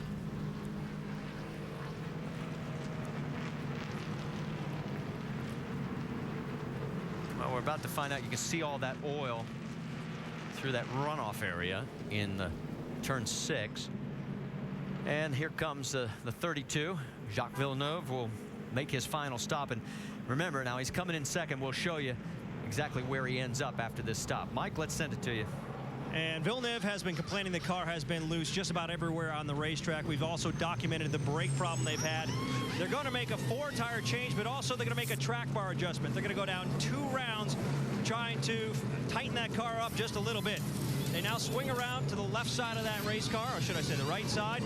Opposite pitting here at Watkins Glen, trying to complete the pit stop now for Villeneuve and pick up where he left off. He's away. The 81 of Michael McDowell is in. McDowell came in running 6th. He's coming off a season best 13th last week at Iowa. They're going to take a rubber out of the right rear. 4 tires and Sunoco fuel for McDowell. The 40 of Mike Bliss, he started 30th, was running 7th when he came in. They making an air pressure adjustment in the 40. Dave Burns? And Vince, Tony Abe gives up the 8th position to work on the hood on the right front fender side just a little bit more. That was a problem that overcame them earlier today. The car's been pretty balanced for Tony today, and they'll change 4 tires and send him back out. And as we take a look at the nationwide race off pit road, you saw those times up in the 22nd range. Shows you just how difficult it is when you reverse this pit stop, and for these crews who aren't used to it. See that Mike Walsh at least picked up 2 spots on pit road. And they'll get back out onto the fray. Now there is Jacques Villeneuve. We're waiting for scoring to cycle on through, and we'll be able to sort out where he ends up into this field. Under our 3rd caution, remember we talked about the number of caution laps. The average is 15. The fewest we've ever had here is 9. We are working our 7th lap of caution right now. We were wondering if the safety changes and getting rid of all the sand traps would speed that up. And so there is Jacques Villeneuve, and I'm looking down at scoring, and they're showing him right now in 14th position. Yeah, being back here is not going to help his brake situation any, so he's going to have to be hard on them and trying to make some passes here. Well, while we continue under this 3rd caution period, we have completed 53 laps, 29 to go here at the Glen. NASCAR Nationwide Series at Watkins Glen is brought to you by Verizon. The signal is yours. Wield it to transmit anything you want. Verizon. Getting into the final third of today's NASCAR Nationwide Series race at Watkins Glen. It has been eventful so far. A big 10-car pileup that blocked the track at the exit of turn 1. Everybody okay in that wreck. Carl Edwards, one of the championship contenders, out. Engine failure. Marcus Ambrose and Kyle Busch putting on a whale of a fight for the lead. Ambrose pinning Busch in traffic to get the lead back, and then just barely hanging on an exchange of pit stops. And now we're getting ready to go racing with 27 laps to go. And Ambrose and Kyle Busch, the 2 guys who decided last year's race between them, are running 1 and 2. Those 2 guys running every single lap like it's a qualifying lap. I've been looking at their lap times, and they're really fast. I mean, they just will not give up and pace themselves. Brad, it's like it's 2 laps to go in the race, and it plays $1 million to win. Yeah, I mean, they're duking it out, and I hate to see Jacques Villeneuve lose all those positions getting caught into that caution. I'd like to send him up there mixing it up with Kyle Busch, you know, Marcus Ambrose and Brad Keselowski, who is fast as well. And as we watched farther back in line, looking for that bright yellow 32 car, Jacques Villeneuve was second when the caution came out, just being passed by Marcus Ambrose. Tough break. And the timing of the caution has just ruined their strategy. He's back in 14th now, Mike. And that's pretty accurate, pretty good assessment, Alan. We'll catch up with his crew chief now, Trent Owen. Trent, what effect did that caution flag have on your strategy? It pretty much killed it. You know, we haven't had the speed in the car to run with Ambrose and Kyle Busch and all them guys up front. We had about 7th or 8th fastest in lap time, so we tried to get a little further on fuel. We know those guys are pushing it right to the end of the race. We were gambling there was going to be some green-white checkers and some of them guys would run out. That was about our only hope to try to win, and that's what we're trying to do. So yeah, it kind of killed all that, but you know, hopefully we'll get another caution with about 15, 12 to go. We can come in and get some tires and steal some spots that way, but that's about it for us. Jock's done a great job, as always, and we'll just see how many we can get. Well, Jamie, still a little bit of optimism here, but they're being realistic about their expectations moving forward. Absolutely the same down here in the 47 pit. Frank Kerr, crew chief, doing double duty with your driver this weekend. I walked up here and you looked a little stressed out. How are you feeling about this time in the race? I feel a lot better that we're leading here. Marcus done a great job, and you know, we've had a good car all weekend, really, on both sides. So, you know, on the road course, he's the man, and you know, you just give him a good race car, and he's going to take it from there. All right, I know you're telling him to save fuel. Are you telling him to shut this thing off? If he shut it off, it's on his own, and he probably learned his lesson a couple months ago, what to do and what not to do. It was heartbreak at Sonoma, but I think he's doing all right as long as he keeps it up front. Good luck to you. Thank you. Let's go back to Alan. All right, Jamie, thanks. Well, we can tell you, because we've got the onboard camera. That was not in the game plan. He didn't get the itinerary. Listen. Yeah, he didn't get the pre-race itinerary. That's the team owner here. Big Brad Daugherty, co-owner of that team. So saving fuel to the end. And again, if you're not recalling off the top of your head, Ambrose was leading the Sonoma Sprint Cup Series race, trying to save fuel and stretch it to the finish, when he was doing this very same thing, shutting the car off. And he shut the car off, and it just wouldn't refire. And he got to an uphill part of the racetrack, and he couldn't maintain pace. And so these guys went by him, and by the time he got the car refired, he was back in 6th. Critical mistake, an opportunity to win a cup race, which is just so difficult to do, and it slipped right through his fingers, just like trying to hold sand. So hopefully he's learned his lesson, which I know he has, and I hope that car fired back up. Comforting sound. Oh, thank you. Well, question is, are they going to have enough fuel to make the finish? Will we have a green-white checker? You know, we got all that kind of late race drama still to play out. There's lots of great stuff still to come.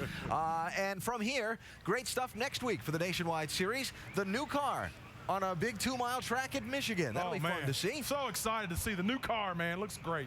Bristol, the road course up in Montreal, Circuit Gilles Villeneuve. All kinds of good racing left to go for the NASCAR Nationwide Series this year. If you'd like to join us, there's the number to call, or go to NASCAR.com/tickets. And, of course, all of those races on the ESPN family of networks. Looks like we're half a lap away from the restart, Dave. With Ernie Cope now, who is the crew chief for Kevin Harvick. You're good on fuel compared to a lot of people. How are you on race car and talent out there? He could stop earlier. Did a good job of that. Yeah, no, I think our race car, we're fine. We finally got our track position back. We had a little damage there on the first lap. Got a little behind, and he did a good job of getting back at, track position, having good pit stops. And I mean, we'll see what happens. I mean, we get up there in the same air as them guys. I see we can't race them. All right, we've talked about talent there just a little bit. Kevin's road course game has improved over time here, and he might have a shot at him here, guys. Well, there's two other cars we have to talk about before we go green. Ron Fellows and Paul Menard. Remember, they both got busted for speeding one caution ago, and they lost a ton of traffic or lap distance, and now they are 6th for Fellows, 10th for Menard. And let's listen in to the 18 radio. Yeah, it already felt better. I don't know where I'm going to get him. I know. Stay with him. I know he's going to be hard to pass. He'll make a mistake. He's, just worry him to death, man, because he's already a little nervous just listening to him on the radio. You're worrying him, so he thinks you're the only. Oh, the mind games people can play. He's talking about Marcus Ambrose. Ambrose on the inside, left side of your screen.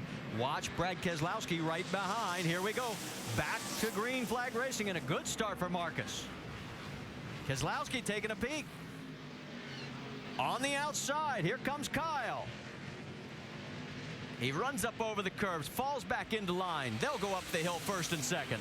Yeah, staying with him right here, and slides out. I was going to say he might be able to get a run up the back straightaway and try to outbrake Marcus into the bus stop, but that's not going to happen this lap anyway. Joey Logano managed to hold off Kevin Harvick as well. Here comes Keselowski taking a peek, but he's not going to have enough distance.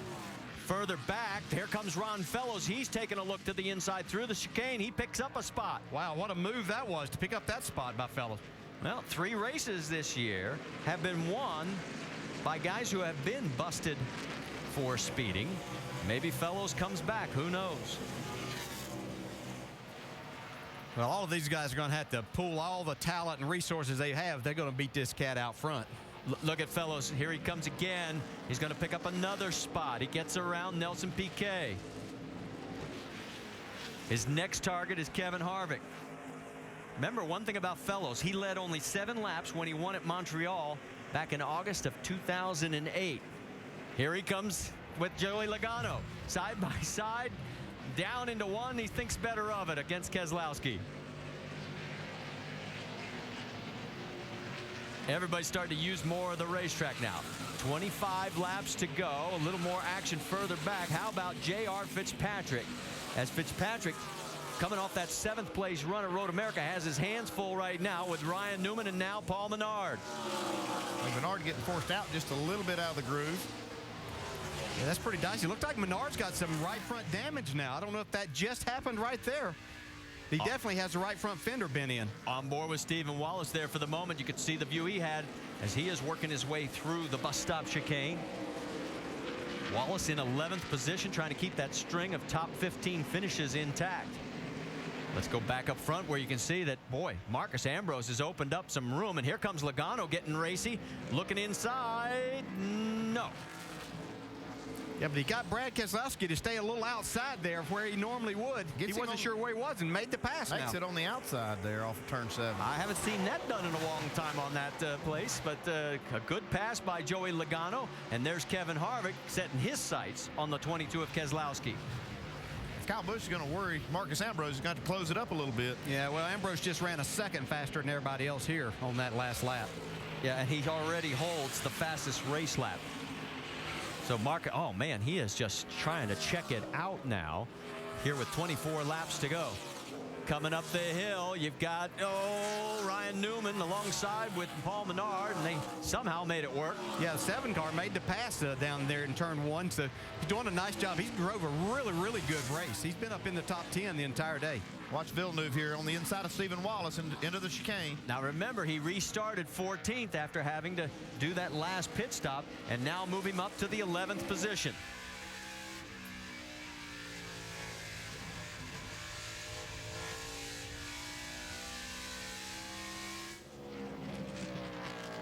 There's Villeneuve coming down. His next target is Paul Menard in the 98 if he can close on him.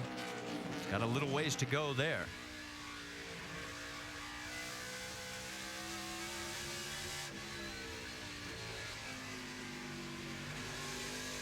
See just up in front of this group that the 98's gotten on the inside of the 1 of Ryan Newman. There it is. Menard diving on the inside. He's got the preferred line. Coming across his bow, gives him plenty of room. Now he hangs out way too far, and it's going to cost him because here comes Menard taking the spot. Yeah, Newman tried to stay on that outside and carry a lot of speed down in there, but it was just too much. It didn't have enough grip with the tires. Menard was able to make the pass, take over that 9th spot. And because of the mistake, look at the distance he quickly puts on Ryan Newman. Of course, Newman won this race back in 2005. If I remember correctly, that was his first Nationwide Series start.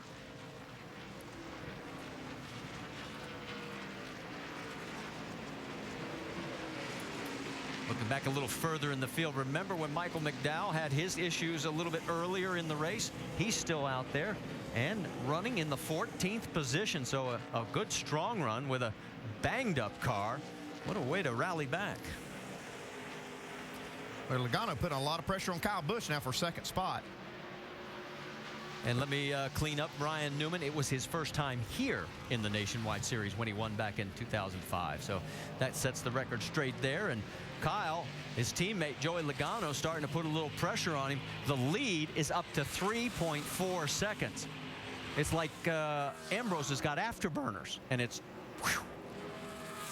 I think he can kind of go just as fast as he wants to around here. He has a great race car, but tremendous amount of talent.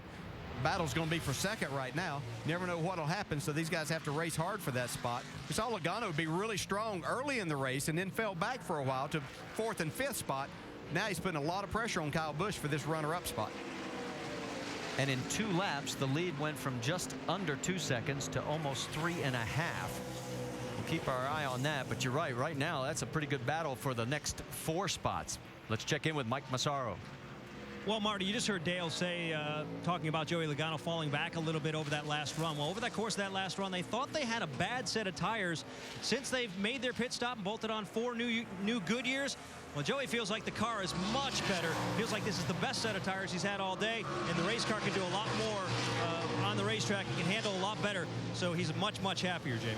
And Kyle Busch, his teammate just ahead of him, is opposite. He's saying the car is loose, and he's starting to scream, guys. He's getting more frustrated the farther away that 47 gets. There you see Jason Ratcliffe on the right side of the screen. And while we check in on the race leader, Marcus Ambrose, let's listen in on the radio. Hey, this is a lot of fun. Yeah, I think. Doesn't get much more fun. Yeah. And while we go to break, we'll point out that Brendan Gaughan is back out on the track, and he has just pulled into pit road as he's trying to run some laps. All right, we are just going under our 4th caution of the day, with Marcus Ambrose having to surrender a 4-second race lead.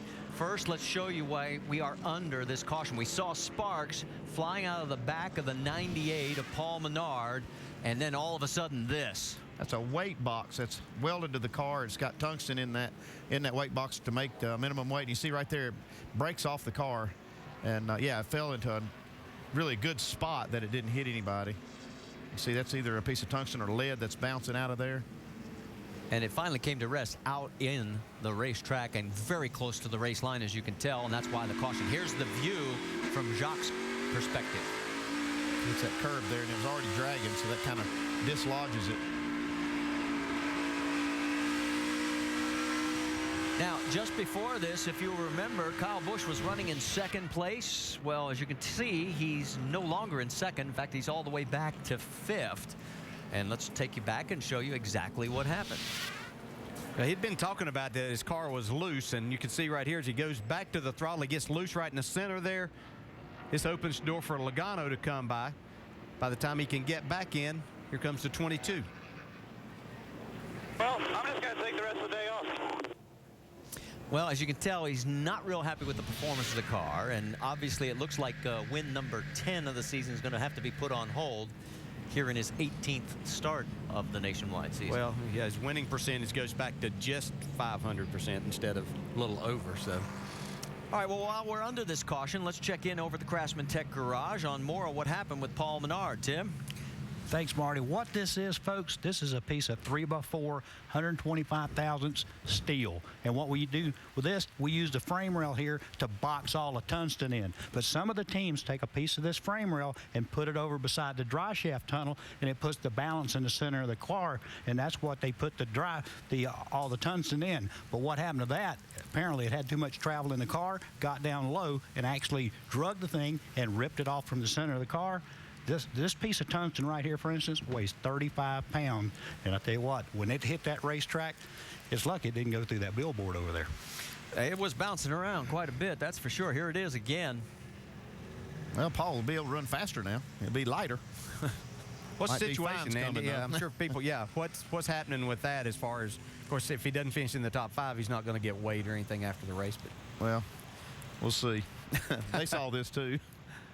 I had this same kind of thing happen qualifying at New Hampshire with one of my cars, Kenny Schrader. We had a lead cap that came loose, and all of the ballast came out of it during his qualifying run, and well, they didn't like it. Was that intentional that came out? No. Okay. See him go to pick this up. Grab that up there. It's a little heavier than you thought. Yeah, no doubt that's tungsten right there. Isn't it? Yeah, it was heavier than he thought it was going to be. Yeah, I mean, it looks so light until you really go to pick it up, and you can see just how heavy it really is. So right now, it's Marcus Ambrose leading Joey Logano, Brad Keselowski, Kevin Harvick. Boy, remember when Harvick was so far back after his penalty? Kyle Busch is 5th. Ron Fellows rounds out your top 6 with 18 laps to go.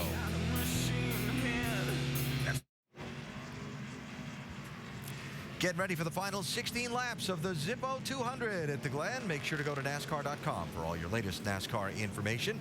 See, the field's been given the signal back at the bus stop that when they get to the start-finish line, we will go green for the final sprint to the finish of this one.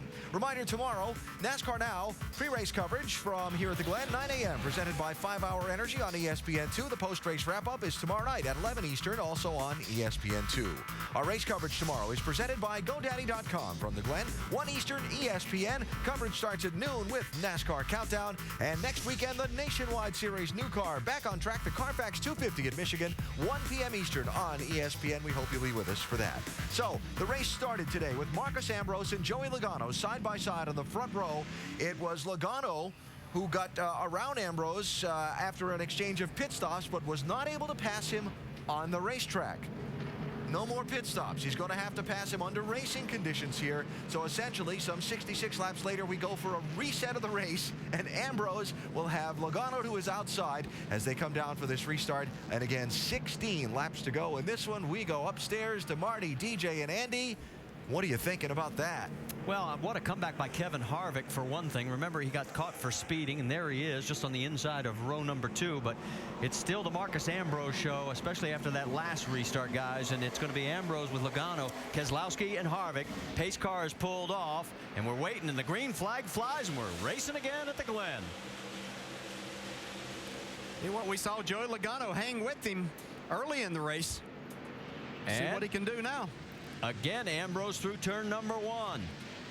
Here Takes comes the lead. Keselowski, though, for second.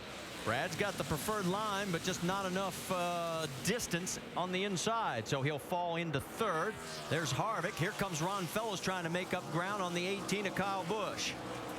Yeah, let's see if that helped Kyle Busch's tires in his loose situation. That sometimes after you have you get the tires hot and they can cool down, it'll be a little bit better for you. Being told that the 99 of Trevor Bayne and the 87 of Joe Nemechek did not line up properly. They'll get a pass-through penalty that will not affect what's going on up front. And again, Marcus is starting to check out quickly. As you can see the gap back to Joey Logano. You're right, Dale. Those heat cycles will change the car. On the flip side, sometimes it changes it when you got a good car, and it'll make it worse. But in this case, it might even help Kyle's car. J.R. Fitzpatrick going underneath. Nelson Piquet Jr. They're going to go side by side through the next corner as well. And yes, Piquet comes back on him. I tell you what, he's really impressed me this weekend. Both of these guys have. I mean, they don't have a lot of experience in these heavy stock cars, and I think they've done a terrific job. By the way, let me update you. Alex Kennedy got the lucky dog that brought us back to a total of 22 cars on the lead lap. So you're updated on everything. And here they go side by side again. Oh, it's oh so tight. And that is such a fast section. You have no idea how fast that is. I guess they didn't hear us say that you can't go up through there side by side in these stock cars. Well, PK's in front. Whoa, and we got more debris flying in the air. That looked like one of the windshield tear-offs flying off. Don't know if that's going to bring out another caution. Comes to 32. Villeneuve, he makes a pass on Fitzpatrick. Yep, he gets around JR, but then he's got a problem, and he's going a little off-road, and that opens the door for Ryan Newman.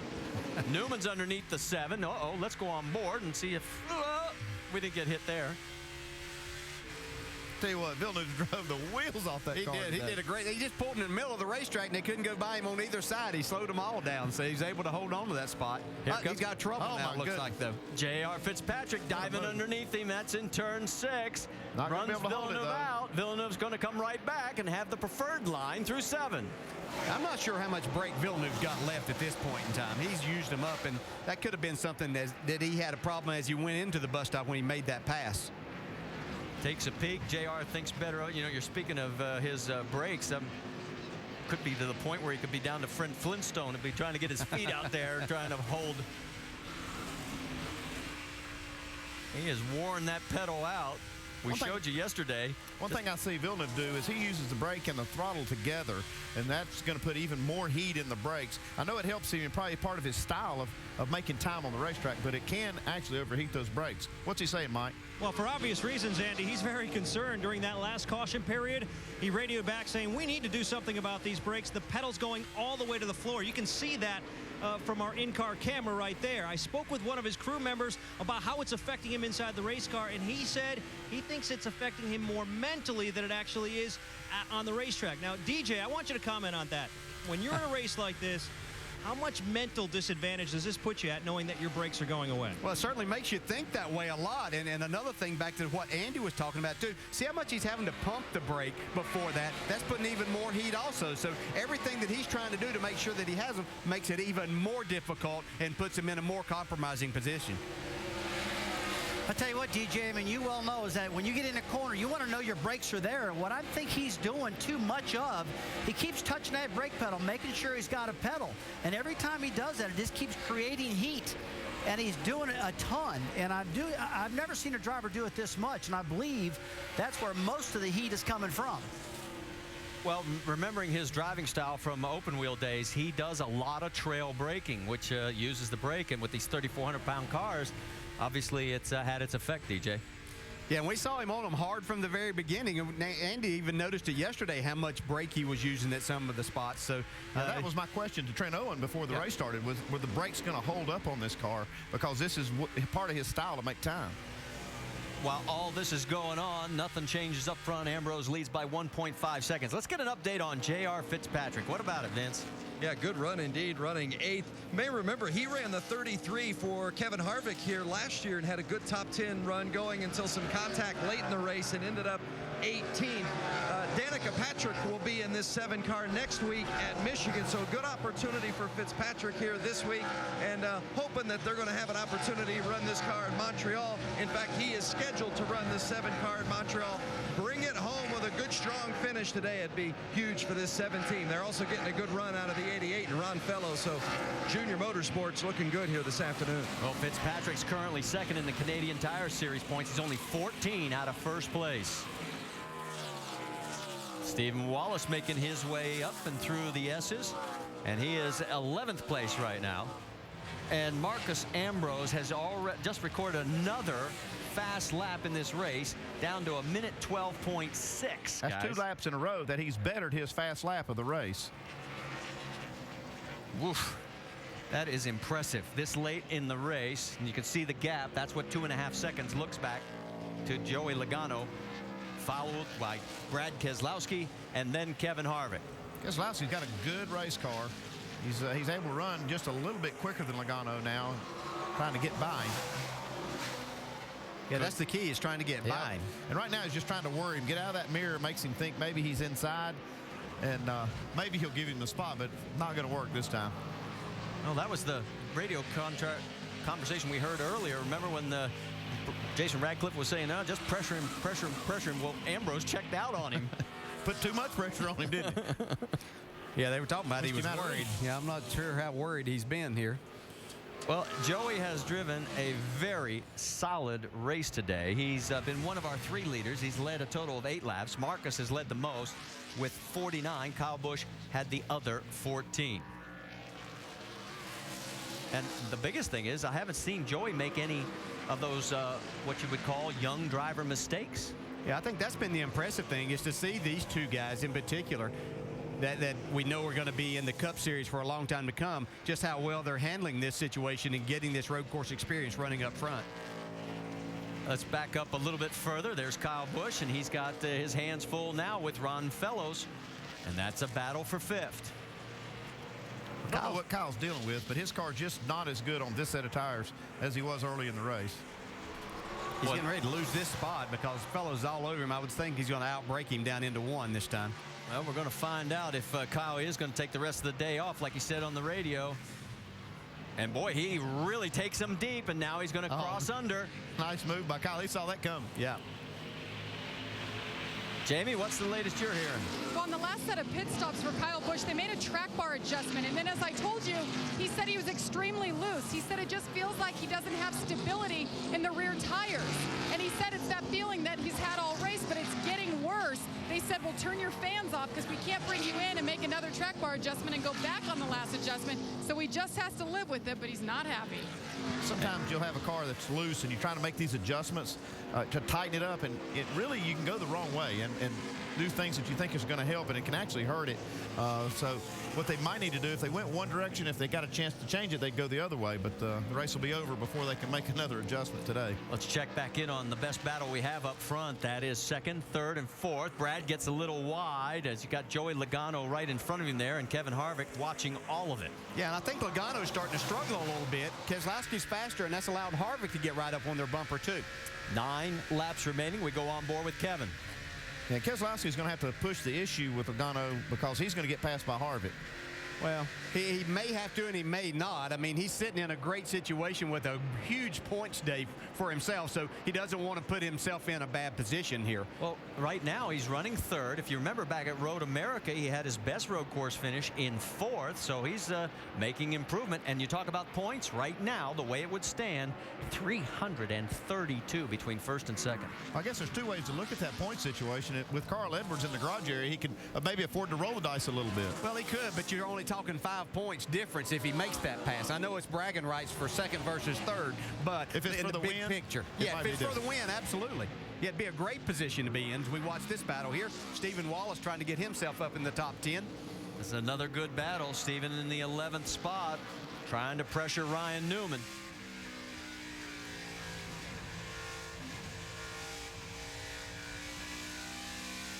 It's just been another solid day for Stephen Wallace. He's had quite a few of those in the last couple of months.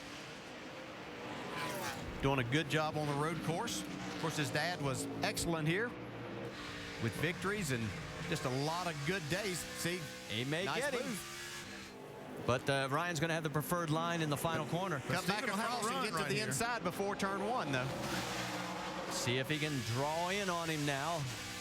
Down towards start-finish line. Let's check in again because Kevin Harvick has gotten around the 22 of Brad Keselowski. Okay, you win, Dale. Well, and that was probably a case that maybe he wasn't pushing the issue enough, and exactly what happened, Kevin Harvick got by him then. Well, look at the left side of Harvick's car, and you wonder, especially when he was so far back after getting the penalty, and here he is up to third. Let's take you back, show you the pass. Just coming down in turn 2. Made it look easy. Yeah, he did. And when you get yourself in that position. Oh, Fitzpatrick is around. And that's in the bus stop. One more coming, the 11. Get rolling. There you go. All clear. Well, the question is, did he get any assistance in going around? There looks to be a little bit of damage on that left rear quarter. He and Villeneuve have been racing hard. Yeah, and he's been awful smooth all day. He was running 8th. Let's take a peek. Oh, there's no doubt there's going to be some problems here. Villeneuve got a big run on him. Well, he got him out of position, yeah. When you're committed to that point, there's nothing that you can really do there except spin out sometimes. So the duo of Canadians side by side, at least for the moment, and the loser in that was J.R. Fitzpatrick. coming on with that race car, still trying to make up another spot on Stephen Wallace. Michael McDowell in 11th, and you look at that thing and you wonder how it could still be out on the racetrack. How's it getting any air to the radiator? I mean, it looked like somebody punched him in an MMA battle. Well, they've got it open enough there. You can see they've taken some tape off the upper part of that grill, so they're able to get some air to the radiator. Yeah, just lucky that he didn't get a hole knocked in the radiator with all of that as far as that is.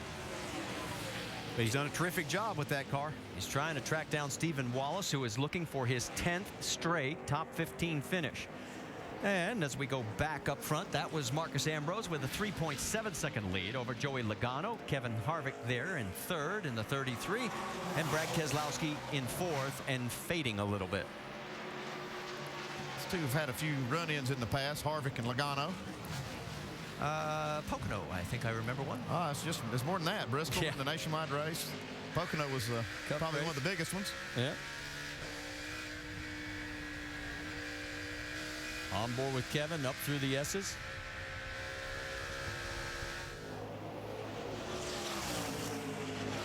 Such a fun part of the racetrack when your car is handling well up through there. We see just how much throttle you can stay in and carry as much speed as you can up there to get to this part of the racetrack. Yeah, and what's it like when it's not handling well? Oh, it is no fun. It seems like that place is even narrow up through there. There's not enough racetrack for you. The laps continue to wind down. Next time by, there will be 5 to go. There's Marcus as he's got lap traffic now. He's already gotten around one of the wounded warriors. You can see Harvick's putting a lot of pressure on Logano here. He's getting him, see if he can get him to make a little bit of a mistake where he can just get that opening for just a split second. Logano gets a nice run off of turn 7 there.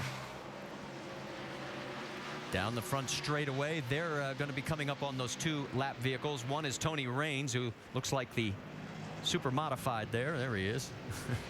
How super it looks. Yeah, it's not too super. And then also Brian Keselowski is going to be coming into picture here in the not too distant future. That's another lap vehicle.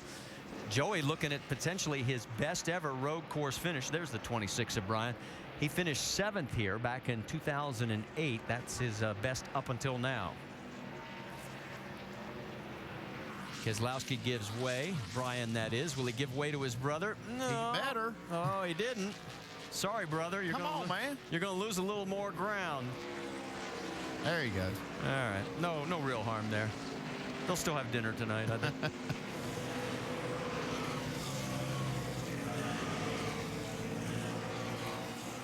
You can see Harvick still trying to put pressure on Logano, but Logano doing a great job. I mean, he really just hasn't put a wheel wrong in this last run. Well, you were singing his praises all day yesterday throughout practice, and we watched him in qualifying today as he ended up taking the outside front row position. Here comes a battle now as we take a look at the 10 battle with Taylor Mowsam, and along with Brian Scott, and that is for position on the track. That's 13th. First time we've actually seen Taylor. He's been doing a lot of action over in the truck series as well. As we think about Ambrose winning this, there's never been a sweep by anybody winning Saturday and Sunday, but he certainly is going to be a great candidate tomorrow if he's finished this off. I know he's got 4 laps to go. And look at this. We've got another good battle going on. That's Mike Wallace in a battle for 18th with Michael Annett. These guys are on the lead lap. We've got a total of 22 cars on the lead lap.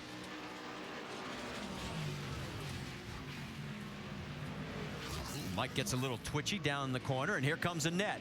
And he has to go wide, or I think he might have ended up in his back bumper. These guys are driving hard. There's one other possibility. Could there be some fluid down there? Well, that's a possibility. Both cars slipped through there. I'm watching the lap times. Even Marcus Ambrose, the last lap was about a second slower than some of his faster laps we've seen lately.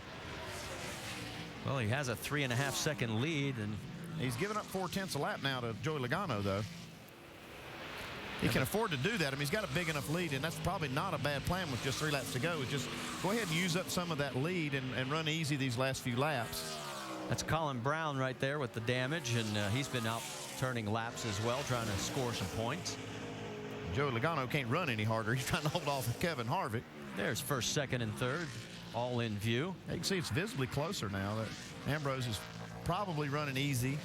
Yeah, I got to believe he's letting it breathe a little bit here. He knows there's only about 2.5 laps to go. Yeah, well, he went hard there for about 10, 12 laps and got himself a nice lead. And if he has the green-white checker, he wants to save a little fuel and tires so he has something for the end. After J.R. Fitzpatrick got it turned around, he's fought his way back to 12th. He's trying to get around Michael McDowell and Stephen Wallace in front of him, and Ryan Newman as well.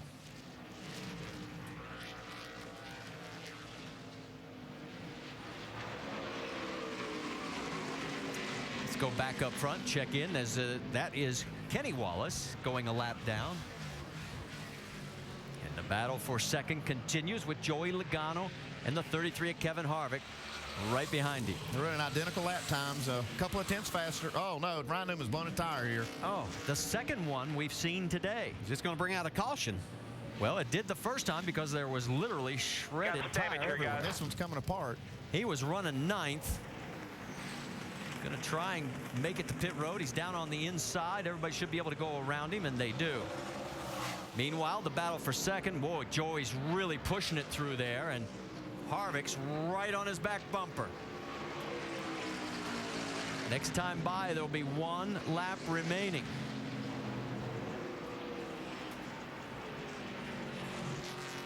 I think Harvick knows in this position his best chance is just to try to get on that bumper, make Logano make some slight mistake to where he can take advantage of it here.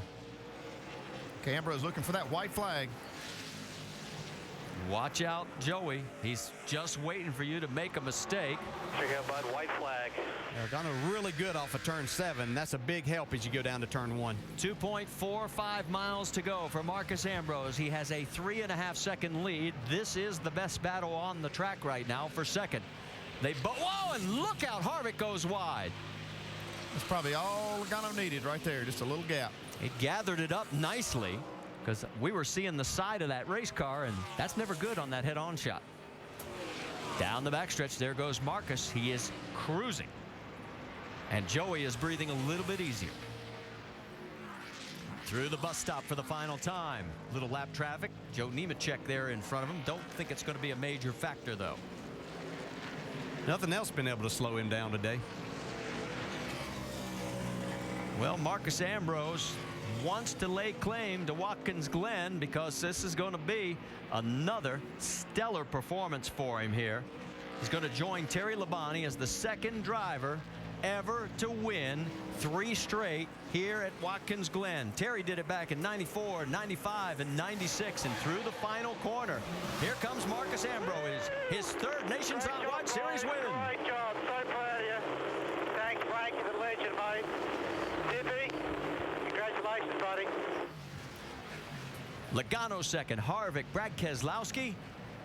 And then in 5th place, it is Kyle Busch. And there is Ron Fellows coming across the stripe to take over the 6th position. Nelson Piquet Jr. finished 7th. Good job. And here's the other battles as they're coming around towards the finish line. Who gets 8th? It'll be Jacques Villeneuve. And then crossing the stripe, Stephen Wallace in 9th and Michael McDowell in 10th. And even further back, look at this, Mike Wallace. They're not finished racing. And Michael Annett, these guys, and this is 4th position. Look out, going way wide. 1 more corner to go. This is for 18th on the racetrack.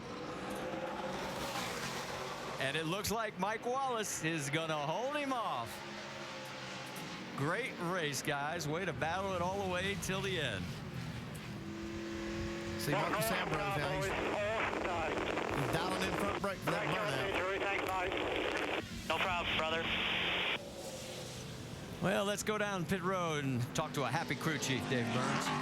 And that would be Frankie Kerr. Frank, 3 in a row. Can you believe how good he is here? No, he is. You know, this is probably better than the last one I won here. You know, we've had such a bad year. You know, a lot of bad things, and you know, with Sonoma, you know, it's a thorn in our side. But we're going to try to do the double here this weekend and take 1 tomorrow too. Did he make you nervous at all out there? We got a little motor mount or something going wrong. The shifter was moving around there, and I'm not sure what's going on. But we had a great car all weekend. You know, from we unloaded. You know, put a lot of effort in this car, to be honest. He did a heck of a job. All right, good luck tomorrow.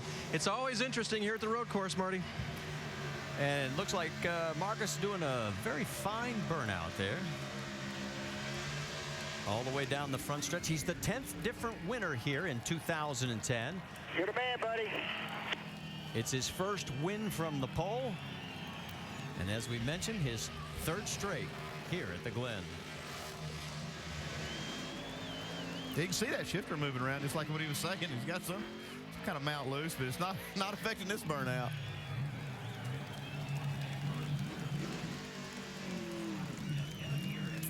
We talked about how big a day this was going to be for Brad Keselowski. He matches his best road course performance with a 4th place finish here behind Harvick, Logano, and Ambrose. And look what it does for the points.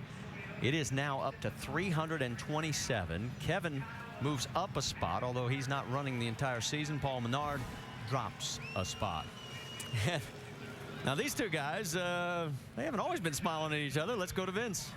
That's exactly right. And Joey Logano finished the second. Kevin Harvick third. Boy, an eventful day for you. Contact on lap 1, speeding penalty, avoided the big wreck. How much did the damage on the side of your car from that initial contact in the first lap affect you later in the race? Yeah, I didn't do a very good job today, to be honest with you. I made the mistake at the first lap there and hit the curb and got the thing just up, and you had to use way too much racetrack and hit the 60 in the door and tore my own car up as well. So that didn't start good. And then I sped down pit road.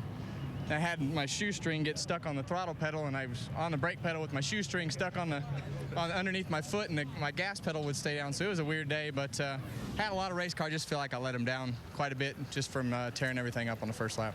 All things considered, though, solid finish. Third place for Kevin Harvick, Mike. And the guy who had to hold Kevin Harvick off in the closing laps, Joey Logano. What was that battle like for second with Kevin right on your rear bumper?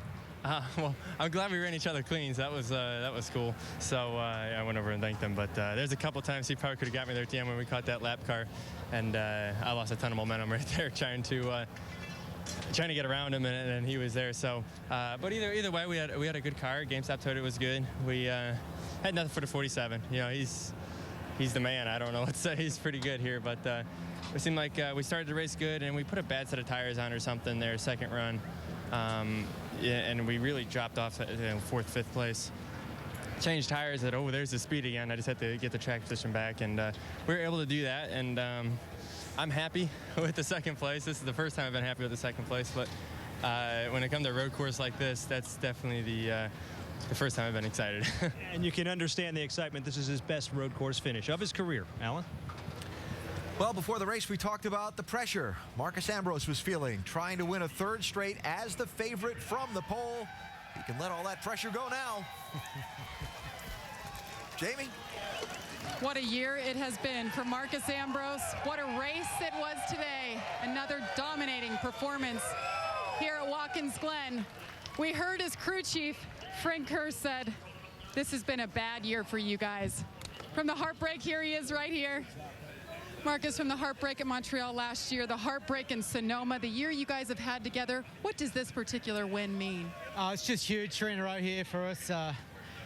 Frankie Kerr's been so good for my career, and just got to thank him so much for every opportunity that he gets me into victory lane. We had Scott Zipadelli too helping out this weekend. He's had a tough trot, but he's awesome too. What a great day for our guys. I'm saying goodbye to JTG at the end of the year, and it's just nice to get some wins for him. Hopefully we can do it in the Cup Series tomorrow, but this feels really sweet. Good to see you back here. 3 in a row here at Watkins Glen. He'll look to make the sweep tomorrow. Alan? All right, Jamie, privileged that one of his team owners sits in the booth with us. Congratulations, Big Brad. I appreciate it. Guys did a great job today, but I also want to congratulate Michael McDowell, who finished 10th. He had an outstanding run. Stephen Wallace, another consistent run. Great race today, a lot of fun to watch. Stop deflecting all his attention away. Congratulations, you won the race. Appreciate it, guys. Thanks. Good job, buddy. Good job. 1 o'clock Eastern, our Sprint Cup coverage presented by GoDaddy. Tomorrow we start at noon Eastern with NASCAR Countdown. Sports Center is next. Marcus Ambrose is your winner today at Watkins Glen.